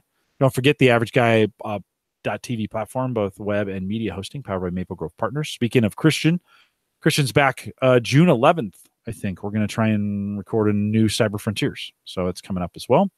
But secure, reliable, high-speed hosting from people that you know and you trust. You know that's Maple Grove Partners, and that's Christian. We appreciate his sponsorship of Home Gadget Geeks, and that thing just keeps running away. That guy's having an amazing run at Amazon, by the way. So you'll want to come out on the 11th, same time, 8 p.m. Central. Catch Home Gadget Geeks or catch Cyber Frontiers live. Then don't forget we've got an app for this thing sponsored by LastPass. And if you want to get that homegadgetgeeks.com is the way to do it. You can download it absolutely free. We are live every Thursday, 8 p.m. Central, 9 Eastern. Out here at theaverageguy.tv. We've got an exciting summer of news, reviews, product updates, and conversation. All for the average tech guy. So you want to come out and join us live as we do this. Stay around for a little crypto and a little post show. And with that, we'll say goodnight, everybody. All right, if you're listening live on Patreon, welcome. Hopefully you caught the live show over at theaverageguy.tv. So some good stuff over there. And you thought that was so good, I'm going to come over for the post show. Yeah. That was the thought they had in their head. I know it. That's why they came over and listened. Thanks for coming over to the post show. Mike, for those that are following us in crypto, sorry for last week. We talked for 45 minutes about mowers. Sorry. Yeah, that was my fault. It was good. It was tech related. We kept most people around in the chat room, which was good. I can always watch the chat room start dropping off. Hey, one of the things while he's out there, Ken has been super helpful to me with Burst, by the way. Burst is going through a fork here in the next couple days, weeks. Let's see, it'd probably be most of March. Or I'm sorry, March. Most of June. That's the next month, right? June? Yeah. And while you give this update, I will be right back. Yeah. So Burst is going through kind of a fork, and it's going to go from POC 1 to POC 2. Not if you're mining along with us on Burst, not a lot you need to do. You're going to need to update your wallet, refresh your plots. It's probably going to take you, depending on how you do it. I haven't really done it yet, so I don't know much about it. But the wallet does provide all the software, or at least from Ken's standpoint, in mind too, and the work that I've done based on this. Doesn't look like it's going to be too terribly difficult, so we'll keep you posted. But if you're following along with us with Burst, you might. So I know, Mark, you are. You might, if you haven't looked into this yet, you need to get the most recent updates. And there's a new plotter in there. Actually, if you go to tools in the new wallet, if you go, I think it's 2.2. If you go to plotting, tools and plotting, there's a new plot converter that will take it from POC 1 to POC 2. So that is coming up, and the new wallet looks pretty cool, Mike. The new Burst wallet looks pretty cool. Yeah, the new colors and the update and smooth looking. I like it. I was complaining last week that I wasn't getting any blocks on Burst. I was like, I don't know. It's not.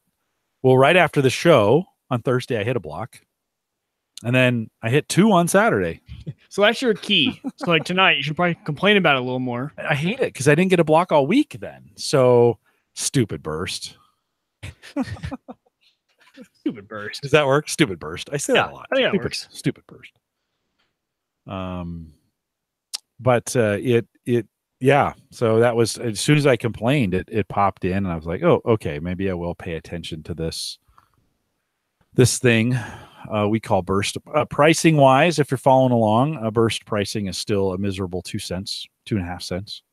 And it just kind of sits there. Who knows where that will go? I was listening to one of the guys, one of the crypto gurus, talk about it. And there, again, this scenario where these gaming companies are starting to look towards these blockchains to say, hey, how could we do this without, how can we create a rewards, or how can we create a system where in the game you can win points and you can turn those points back into things. Oh, interesting. Okay. Yeah, that's the perfect model. Yeah.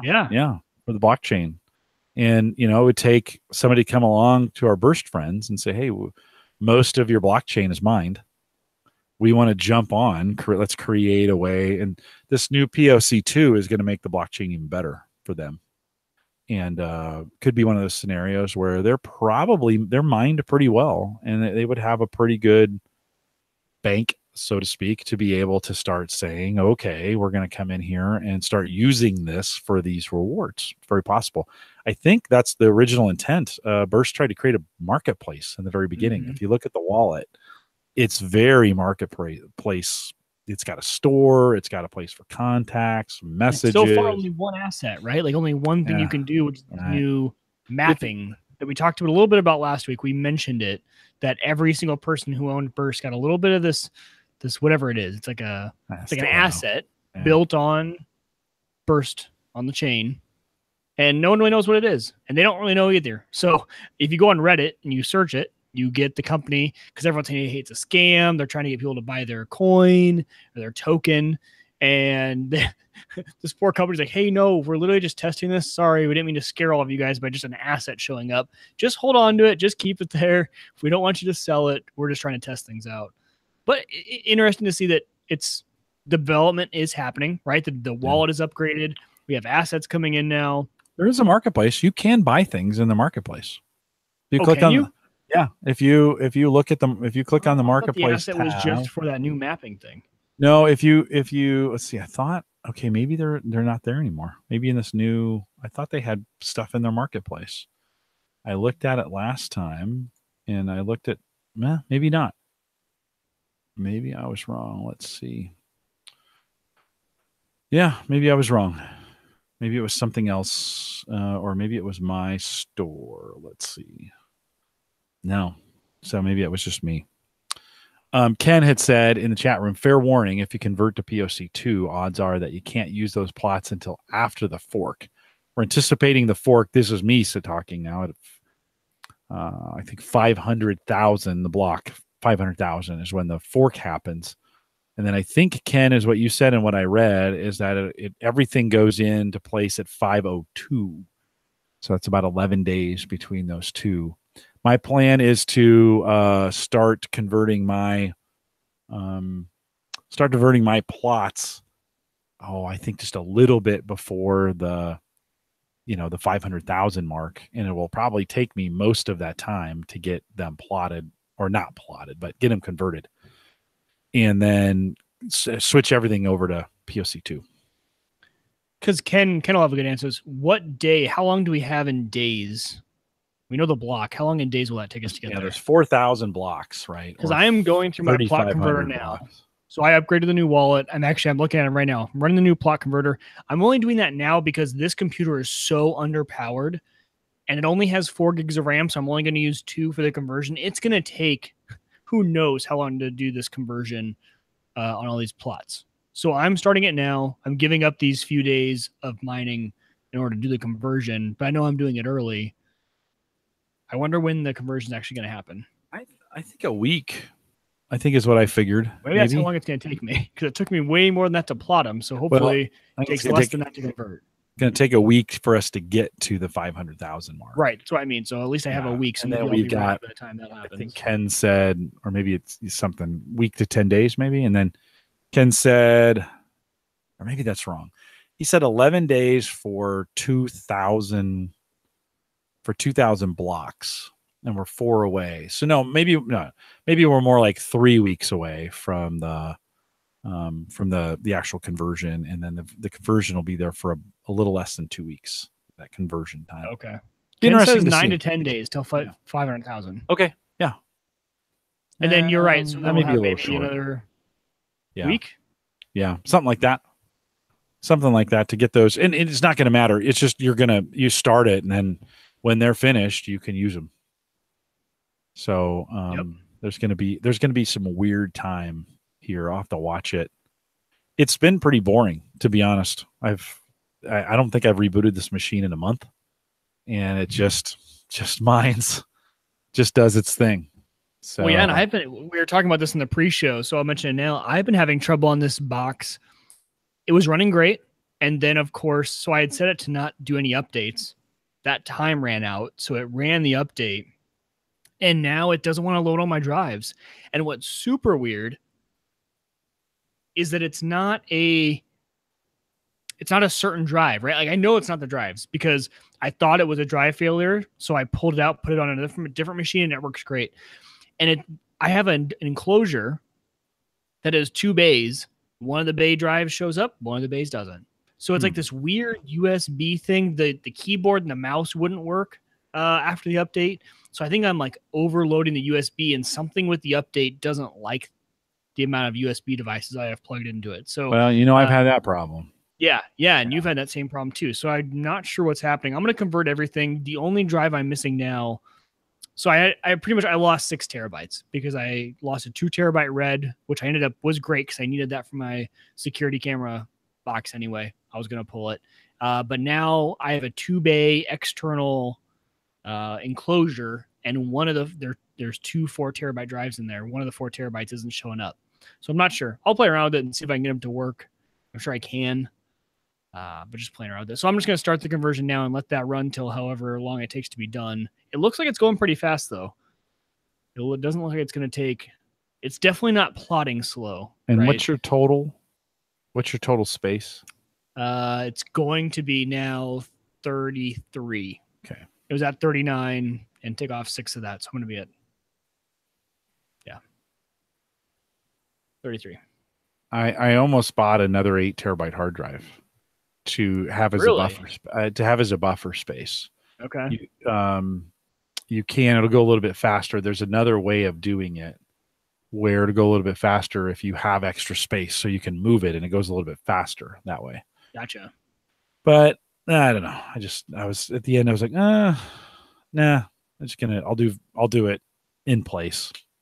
It'd take me a week or 2. I'll miss out on some plots. So hopefully it'll be a little more robust of a system, and I'd love to see the miners make a little bit more. Like I'd love to think maybe we're going to hit a few more blocks because people won't go through the process. Yeah, they might give up. Never known about this had Ken not brought it up to you and you brought it up to me. Right. I don't know where so I mean, one thing Ken can tell us, Ken, where are they talking about this? Like, where is this? Where did you see in their forums, in their Discuss forums, and in their Reddit? I think he follows a Reddit for this. Okay. Yeah, I follow storage that way, and you can kind of keep up with the people who complain about. I'll have to ask what the minimum amount of disk space you have to give this thing. Probably about to see any result, I'd say about 16 terabytes. Yeah, between 15 and 30. Yeah, between 15 and 30 is. If you don't have it, don't start. Yeah, like it's just not worth it. It's more just a fun thing now.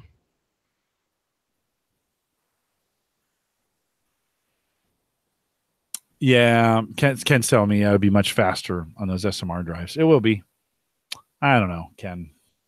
I don't know if I want to babysit it. I kind of like to set it and just let it run. And it'll take a little bit longer, but I don't know if I want to do, because I had thought maybe about just replotting, completely replotting. And then so I would buy an extra drive. I would then delete, or I would move, or not move. I would replot on that and then delete off the old one, then replot, basically delete, replot, delete, replot, delete, replot. You can move those around. You can use Turbo Plotter to get that done a little bit faster. And then I was like, I don't know if I want to do 3 or 4 weeks of plotting again. 115 terabytes takes a while. Yeah. So there's a little bit of, maximizer in there that wants to do it. And then there's a whole bunch of like, no, I don't think I have the time or the sanity. Yep. So, when I was plotting those drives, I had like 3 machines doing it, and it was because my miner is such a low powered old machine, it can't plot. No. Well, you would not want to use an SMR drive as the buffer. They recommend, in Turbo Plotter, they recommend you use an SSD as the buffer. That's the magic.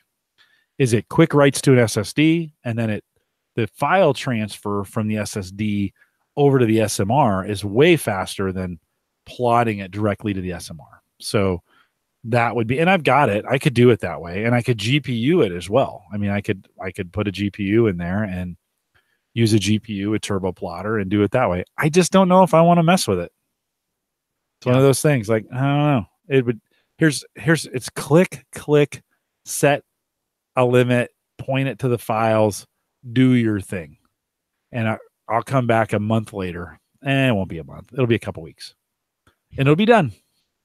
And you know, it's done. That's what I love about it. So, and then Mark said he plotted to a standard drive. Yeah, you could do that as well. Plot to a standard drive, then move it over to SMR. Goes a lot faster. That's the way to do it. If I were to do it again, that's the way I would do it. So Lopta, it's all hard drive mining. GPUs are almost worthless in this case. This is why it's proof of capacity. So we don't, you could use a GPU to do some of the initial plotting, but really the goal is to get these plots put on these hard drives, and the mining is done off the hard drives. So a couple shows back, and some of the early shows we moved when we started first talking about this, Mike and I really spent a bunch of time explaining it. So, and I spent a bunch of time explaining it on Reset. Dave had me on his Reset podcast, and we kind of go through the whole burst. So if you're thinking about getting into this, go over to Reset and listen through Dave McCabe's podcast with me on it on Reset. We spent a whole hour talking about all the questions you're having right now. Yeah, I just don't know if I want to go through the work. You know, I kind of want to just set it and forget it. It's been successful so far in doing that. So we'll have to see. I don't know. Part of me wants to, and then the other part doesn't. Keep monitoring NiceHash. Of course, NiceHash is still continuing to pay back the Bitcoin that got hacked from them, got stolen. They're up still to are 30. Huh? Yeah, they are. Yeah, they're up to 35%. So 35% of what disappeared has been returned to me, and their plan is to return the rest over the next year. So that'll be pretty good. Otherwise, I haven't made too many transactions on the crypto side, just kind of leaving things where they're at. The market, even though there's all these altcoins, our market kind of moves as Bitcoin moves. Right. Bitcoin goes up, the market goes up. As Bitcoin goes down, the altcoins go down. So it hasn't been that, and there's been a few micro pump and dumps and some of those kinds of things where there's been a few that have gone for a ride and then they've gone down. Shoot, Zcash was one of those, or Z Classic, sorry, was one of those where, it was up and then it was down and then it was up and then it was down. And so you see a little bit of that, but as Bitcoin goes, so does everything else. Mm-hmm. Did you get a gas grill? Mike, did you buy a new gas grill? I need to. I have not. Okay. The plan is to get one this summer. So there's another tech gadget. Need a new gas grill. Lopta, if you're a year behind on this, I don't know why you're a year behind. You're here live almost every week. So he was gone for a while though. Yeah. Well, if it was a year, I don't know if it's worth listening to a year after it's done. I don't even go back and listen to them. I barely go back and I almost don't want to listen to them on Saturday when I'm producing them. They're already that old. Yeah. I applaud you, Lopta, for going back and listening a year ago. I'm not sure any of it matters. It would actually be pretty hilarious to listen to our crypto talk starting a year ago. If you could just, if there was a way to just, hey, search for crypto talk from Jim and Mike and just hear our progression from then till now. Even now, it's probably pretty bad. Ken was asking, are you guys using crypto wallets or leaving the money in exchanges? So in some cases, I've left it on exchange. In some cases, I'm pulling it back into the wallets where it's convenient. In some cases, it's sitting over in Coinbase. So it kind of depends. I don't have enough, Mike, in any one of those coins that makes it worth printing things out or. No. Yeah, same here. I'm like, I agree. Yeah. If it all went up in smoke, I'd be like, well, that's unfortunate, but. Lopta says no. Lopta says he didn't want to miss out. Well, I don't know if you're missing anything, Lopta. So I think, what were we thinking? Let's see. What were we talking about a year ago? Let's So a year ago, let's look at the feed here. We'll go down a ways. Well, let's see. So we're at the end of May. See what we were talking about a year ago today. It's interesting.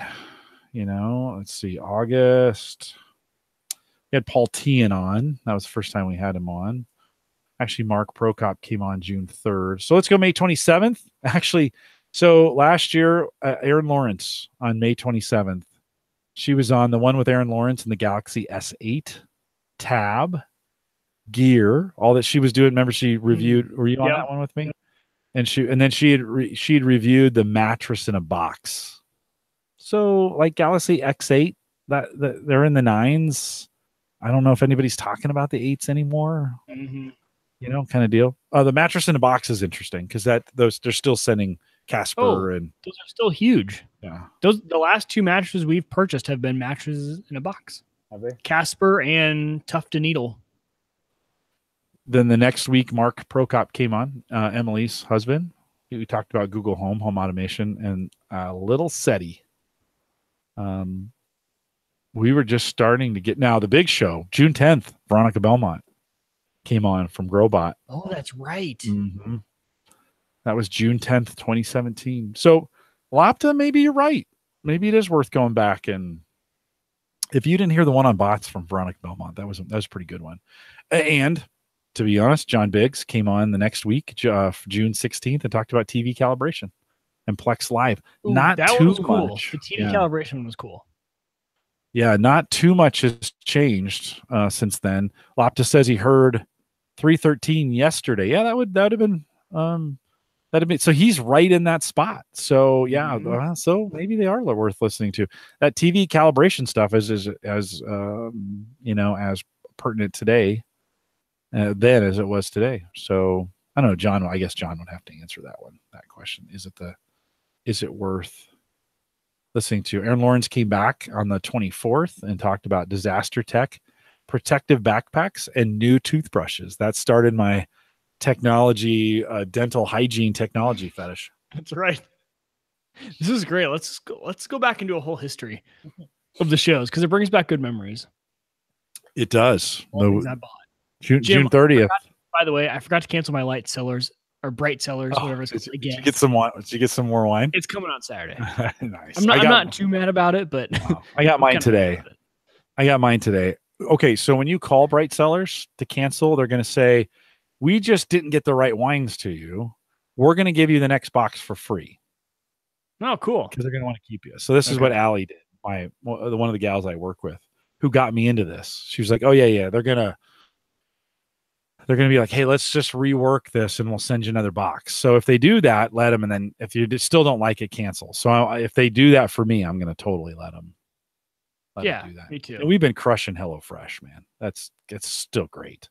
Gosh, yeah, you're like the second person to tell me I should get on that. It's so great. And we just do like, here's how great it is. So we don't do it every week. We only do it every other week. And when we don't like it, we skip it. So like the week, we don't need it every week. And we did 3 meals every other week works great for us. Just kind of supplements in. It's just something we're not going out to eat then. Some of those kinds of things keeps us from doing that. But then my wife's going out of town. So we dropped it down to the 2-person plan. So we did 3 days, 2-person, cut it in half. Went from $120 to $60. Sammy and I will have 3 meals when Sarah's gone. Like I almost dropped the F-bomb. That's freaking awesome. That's nice. Yeah. So it was, it's totally been worth, it's not cheap. It's not cheap, but it's cheaper than eating out. And, so HelloFresh has been really, really good. And the food's been good. I mean, I'm not going to lie. Yeah, it's cheaper than eating out. You're right. It's that mix, right? It's cheaper than eating out, but not cheaper than going to the store. Correct. Cheaper than eating out. But yeah, you could do it. The beauty of it is they just give you exactly what you need. Exactly. Well, that's what I was talking to my coworker about. There's no waste. Like, how much do he and I buy in anticipation of cooking it and it just goes bad? That happens all the time. It's exactly what you need. And it's all recyclable. So when you're, every component can go in the recycle, which is great. And how much time would you say it takes you to make what they send? 20 to 30. Okay. Not bad. Not bad at all. Could be 45 if it's involved. We did one thing that got a little more involved, and it was more like 45 instead of 30. But yeah, no, we do it together. We made the first couple together. I've been too busy, and so they've been making them without me. But yeah, it's been a good family thing, Mike. It's been one of those things, and I love the tech angle on it, where like when we get to the end of the week, I know by Wednesday, the week before, I need to choose my meals for the next week. So we sit down, I open up the app on my phone, and I'm like, okay, here's the 8 choices. Let's pick 3. Yep. And I read them through, and it's like, oh, that sounds good. Oh, that's awesome. And I've been grilling bloomin' onions too. Every time I'm grilling now, we're doing an onion or two. Slice it, cut it, bread it, throw it on the grill for an hour and 20. You've got me talking. I cannot wait to do that. Dude, I'm so excited. It's so easy. And then mix up a little mayo, ketchup, and horseradish. And that's the sauce. That's what you get at Outback when you go to do it. It's exactly the same thing. And so I'm figuring out the right time and the right place and where to put it on the grill. I'm getting to the point now, I'm not even going to peel it. A lot of people peel the onion on the outside. Yeah. I put it on the top of I put it on the bottom of the grill as close to the fire as I could get it. And it burned that first layer of onion. It just burned it, but it created a protective coating for the rest of the onion then at that point. And so when we were done, that first layer was laying down, had become the plate. And so, okay. I was kind of like, well, okay, I don't need to. That works. Yeah. And so get the grill going an hour before you're going to put the meat on. Throw hour and 10 minutes, throw the bloomin' onion on, shut it and forget about it. Turn it to low. So you're 350, somewhere in there. Forget about it. Come, drink a beer, come back, check the thing, make sure you can check it to taste. Some people like a stronger onion flavor. Some people like it cooked all the way through. Right. Do it to taste, pull it off. It's the hardest part is wishing you had more. Right. I should have made 2 of these. That's the hardest part. Yeah. Well, and the kids just devour it, which is crazy. My kids, were like, hey, onions in.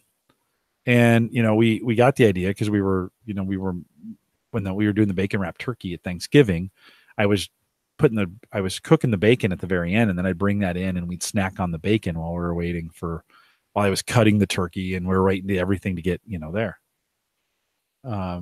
So yeah, Mark says low at 350. Well, that's the lowest my grill goes, Mark. I don't have a smoker to get down to the 200s. My grill will only get to 3 or 350. So, but it is it's awesome.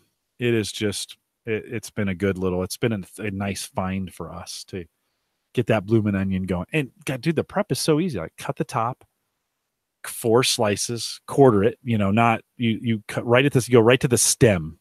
That stem is what holds it together, right? So you put your knife right to the stem and just okay, in fourths. And then depending on how big the onion is, you're going to go 2 or 3 slices between those fourths. Just depends how big it is. If it's a smaller onion, you're going to go 2. If it's a bigger onion, you're going to go 3. This is the very beginning, right? Like this is when it's raw. Okay. It's raw, right? You got it, you've cut the top off, you're laying it down on the board. So it's down like this. Then just fourth, fill in those fourths. Okay. You turn it over. It just pull the centerpiece out. You don't want that center onion bulb in the middle. It's kind of icky. Smells bad when you cook it too. So pull that piece out.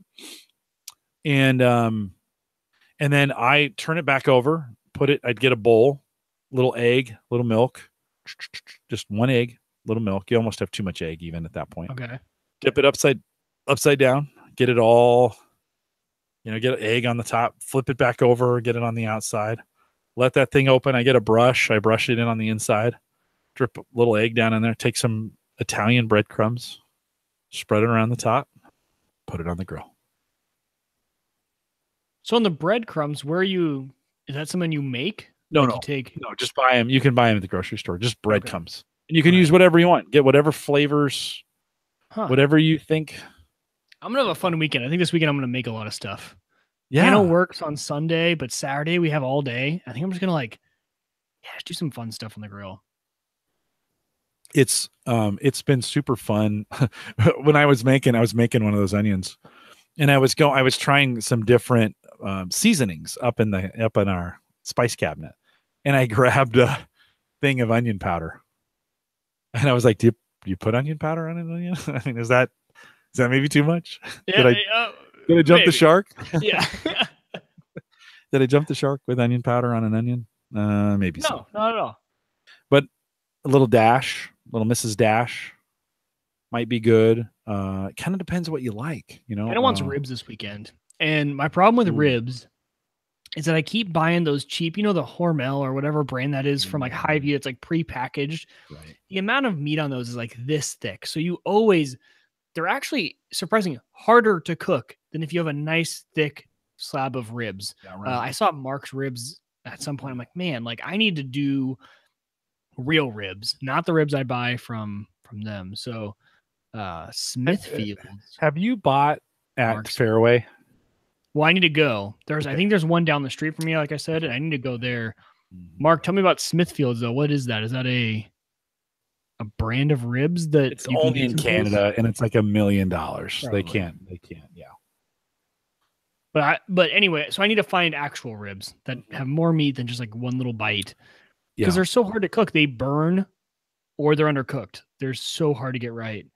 I think if you go to the meat market at Fairway on Center, so Center in like Center 94th, there's a Hy-Vee. That's like a trip. It's like a road trip, Jay. Yeah. But dude, it's a meat market. Yeah. It's not. Well, yeah, it's a little bit of a trip for you. Oh, I'll go after work one day. My work's 132nd in Dodge, so if I head down there, or just find a Fairway. They've got their meat counters are incredible. Yeah, get some ribs. That's what I'm gonna do. Yeah, no, it's good to get them local. Don't do the Canadian thing. Those guys, they're cold all the time. They don't know anything. Everything's expensive. I'm just kidding, Mark. Mark says he can't even get them there. That's why he wants them. Yeah.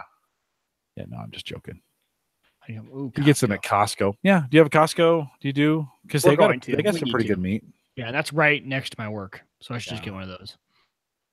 Friday, July 21st, 2017, the Big Grill and Barbecue Show of 2017. We did that last summer. That's the one. I think that's the one that got them all going. Maybe not. Yeah. That is the one that got them all going. I remember. I think it was at least the modern version of what we're trying to do with them now. I went and bought some 8-ounce bacon wrapped sirloins for Monday. Oh. And we did those. Oh God, they were so good. It was so good, but it was kind of cool because Sarah came in and she was like, "Will you do a bloomin' onion?" I wasn't going to do one because we'd done 2 in a row. And she was like, "I love those things." Well, that's great. When you can cook something somebody loves. Yes. That's like Hannah. Oh, no, that's like everyone in my chicken wings. For some reason, the way I cook my chicken wings, really, people, they always turn out pretty well. How do you do it? On the smoker, I toss them in a little bit of olive oil, and then I have this almost like a rub, I guess, but it's more of a seasoning that I use on them, and just put them on the smoker at 250, 300, not 250, and there we go. And how long? It's like an eyeball thing for me. Okay. That's the one complaint I have about my smoker, is that for some reason the temperature is not the temperature that I think it is. Like if I set it to a temperature, it's actually lower. So it's not a complaint actually, because I know it. Like I know my temperature, and I have a monitor to monitor it, but I'm always need to set it a little higher. So it just depends on the chicken wings and how they're cooking. Also depends on how many I have, because on a smoker, you definitely have the hot spots and the cold spots. Right. Like your hot spots are over to the right where the smoke is going and going out, and then your cold spots are over to the left by where your feeder reservoir or whatever it's called is. So it just, if I only have a little bit and I'm keeping them to the left, it's a lot longer. Yep. If I have a lot, then I have to move the right ones to the left, and it's all a big thing. Mark says it kind of depends where your probe is. Totally. If your probe, it's taking the temperature in whatever spot, and grills have different temperatures. You know what? That's a good point, Mark. I actually, for some reason, I just explained the hot and cold spots, yet I didn't think about the fact that my probe is on the left side, which is the cold side of my grill. Right. Yeah. So that would make sense. Yeah, That would make sense. Yeah. That would make a lot of sense. No, and I want to get I want to get a Weber and do wings that way. Yeah. That's yeah. so good. Yeah. Loftus says, "Oh no, it's another barbecue episode." Yep. We went right into barbecue.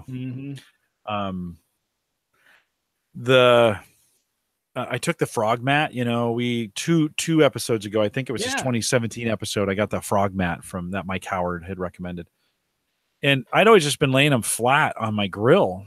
But I lose veggie when I do veggies on there. I lose them off the grill, off the mat. They fall off into the sides, and we do a bunch. Like we're feeding 9 or 10, and so I'll do like a big bowl of veggies when we're going to do them. Slice them up, some squash, some zucchini, some bell peppers.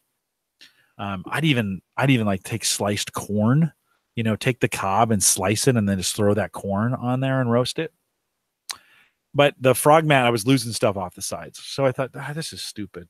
So I clipped the corners. I took sections out of the corners, and then I just folded them up and used a tin foil to hook them together to create an edge.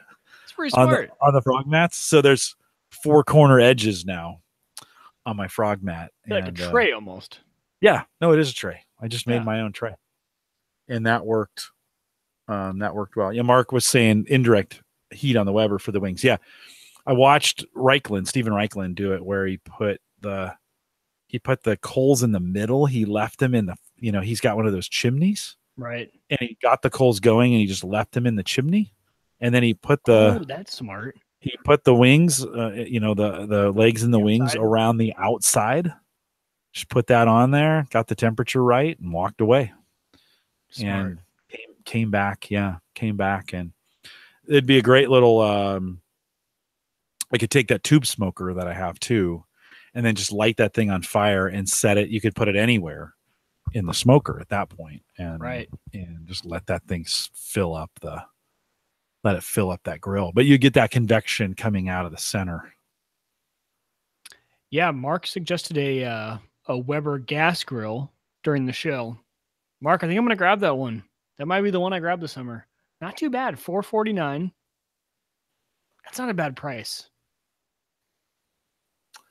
Hy-Vee had Mark and I were talking on the show about the Weber I want, which has got the catch container for the briquettes down at the bottom, not just a pan, but kind of the actual catcher. I don't know what they call that. I don't know. Like for a charcoal grill. Yeah, for a charcoal grill. And then it had a thing for the lid, and it had the sides that would come up on the grill. So you could get indirect heating on the sides. An ash can. So of course, an ash can. And 150. And I thought, well, I'll come back and see if I'm sure they'll put it on sale for 120. Yeah. Something as we get into summer. But it was Husker red. So I was really? Like, yeah. That'd be sweet. So this has been an expensive month. We bought plane tickets for my mother-in-law for my mother, and my mother-in-law's coming for this wedding. We're having a wedding in January. So, and Sarah's headed out there, and she had to fly out and rent a car. And so we've paid for a lot of travel. So it's like, maybe I can wait till the fall for, drop some money on a new grill. I'm gonna have to replace my gas grill too. I have a Sunbeam that I bought in 1994. Oh, you got to come over and see this thing. No, but I just know at some point the thing's gonna disintegrate. Yeah, like I've held that thing together with baling wire and duct tape. Such a great grill. It's awesome, and I got cast iron grates for it, and I mean it's amazing. So. Hate to give that thing That's when you're doing all these onions. I mean, that's when you're mainly cooking on, right? That's your main grill. That's it. I just got that one. It's small. It's really small. Temperature's pretty easy to control in it. 2 racks.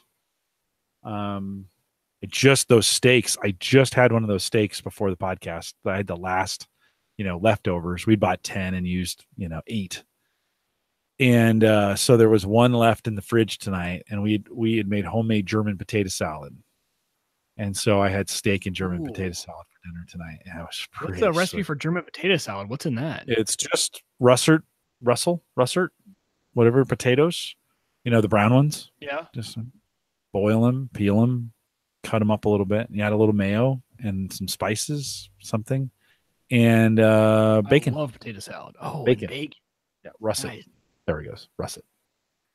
And Sarah makes it. She just crushes it. It's just super good, and it's so good warm.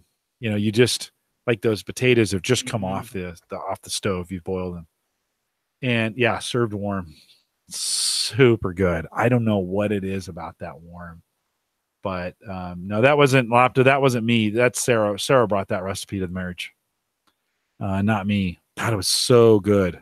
I don't even know if it's German. I don't know if that's you would call it German potato salad. Right. You don't know that's the real name. They've never made it that way. They've absolutely never made it that way. So delicious. So delicious. Yeah, Mark says it's the bacon. I think it's the bacon for sure. But because she crumbles the bacon and then puts it in a big pan and lets that really get cooked well, right. Crumbled. And mixes that in with the potato salad. So, God, it was so good. Dude, the steak I had, we had cooked it medium. And it was probably more like medium rare, the one I had. So tonight when I warmed it up in the microwave, it cooked it to a perfect medium. And it was it was still like when I got the steak out of the microwave, it was warm all the way through. So it was like I just gotten it off the grill. It was so good. Still had the bacon wrapped around it. Oh my God. Make my mouth water. Now dude. Now I'm hungry. Time for snack break. What they used to do, snack break weekly. I'm going to go to Abelardo's, get a burrito. Where are you going, honey? Oh, we're talking barbecue, and now I got to go eat. Yeah. Yeah. No, right on. It's about how it's going to happen, actually. It's about really how it's going to happen. Let's see. Mark threw a recipe for German potato salad in there. It has been... yeah, this isn't the way we make it. This is not the way we make it. We don't use as many onions. But there must be some mustard in it. But she uses mayonnaise instead of mustard. So it's creamy white. It's pretty good. All this talk of barbecue and gadgets and grills and stuff, it's got us cooking more. Yeah. Just good. I think it's good. Figuring out ways. We're in this new economy where we have a daughter and then we don't have a daughter. And, our schedules are a lot busier and we're getting home at 7 or 6:30 instead of where she was home, she could start dinner at 5. She's not getting home till 6 or 6:30 sometimes. So it's just different. You have to kind of plan different. You have to use technology differently. That's where HelloFresh has kicked in, or planning the recipes on the weekends so you've got some stuff in the fridge to work off of. Totally. Yeah. Mark says we have Czech potato salad, so maybe it's closer to that. Potatoes, mustard, mayo, pickled veggies. We don't do the veggies. We do the bacon. Brian says German should have mustard on it. It might have mustard in it. I don't think it does, though. We make do you like egg salad? I love egg salad. And do you like it with a lot of mustard in it? Salad behind it sounds pretty good to me. Like potato salad, egg salad, fruit salad, noodle salad, regular salad. I'm a salad guy. Jello salad. Yeah. Do you like your egg salad with mustard? Yes, definitely. And I like a very, very strong mustard. Yes, me too. Yeah. You getting some salad back there? No, I'm getting some batteries. My keyboard died on me. Like as we were talking, just decided it was out of battery. So Ken asked if I saw the released the desktop miner for JSE Coin. I haven't done JSE Coin in forever. Like I completely forgot about JSE Coin. Let's see, platform. Oh, my mouse stopped working too, or my keyboard did too. But that's because my mouse was on the other screen. Platform, PLAT, platform.jsecoin.com. I haven't been out there. I did it for a while, Ken, and then I kind of lost interest. Let me log in. I need to put a password in. Let's see what Let's even see what kind of. I know they devalued the coin, or they did some things to make it less. Or no, they overvalued it, I think, or something like that. My balance is about 11,000. So I didn't see that. I just haven't. I don't know. Ken, has JSC coin moved in price at all? I have not been paying attention to JSC coin. They've always had a web miner. So that's what I always used to mine before.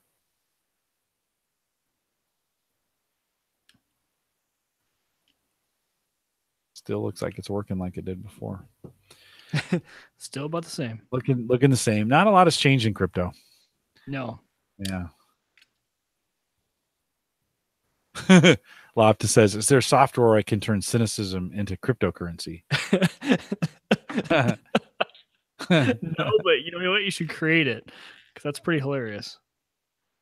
Yeah. Just the more cynical you are, right? You get rewarded with cryptocurrency. I know so many people who'd be rich. I wouldn't. I would be poor. Me too. I'm super optimistic. Me too. To a fault. Yeah. Yeah.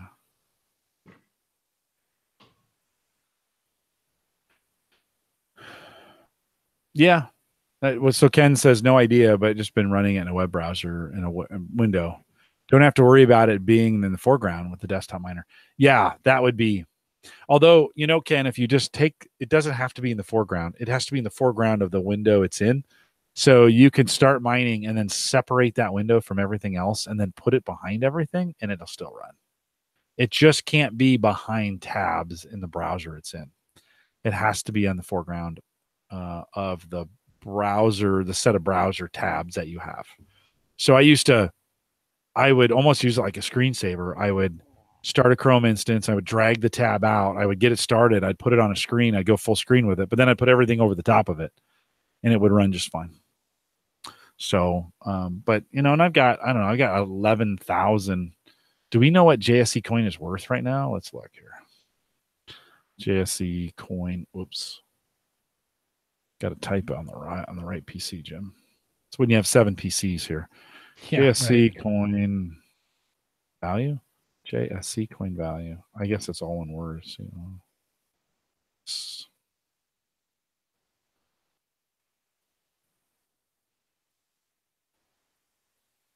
Oh, I don't think it's gone public yet.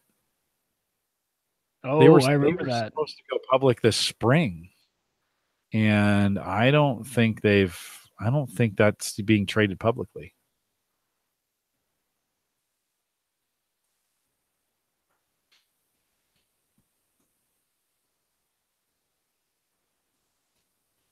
Can just put a link to to the JMiner that can use converted POC2 plots before the burst fork. So you could be running that now. I have to check that out. That may be something I switch over to. Although I've been a big fan of just using what's in the Q bundle. Not going too far outside the Q bundle. Yeah. Ken is always pushing me. Like, yeah, you got to do this. I'm like, I want to do it out of the Q bundle. But yeah, Lopta 320 gig is probably not in a parallel ATA is probably not going to do it.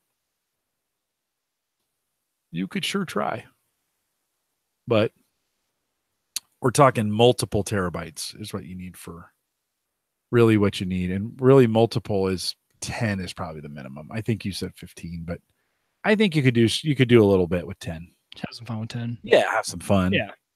You're not going to do much with it, but guys, I'm going to let you go. Mike, hang on for 1 second here. Thanks for coming out tonight. A little bit of crypto, a little bit of barbecue, a whole bunch of gadget conversation. We appreciate it. We'll see you back here next Thursday. And thanks for coming out, guys. Appreciate it. Ken, thanks for your info, man. You've been a lifesaver on this POC2 dealio. Shoot me a note. If you get more info or if we get more info, we'll shoot you a note on Facebook, man. See you.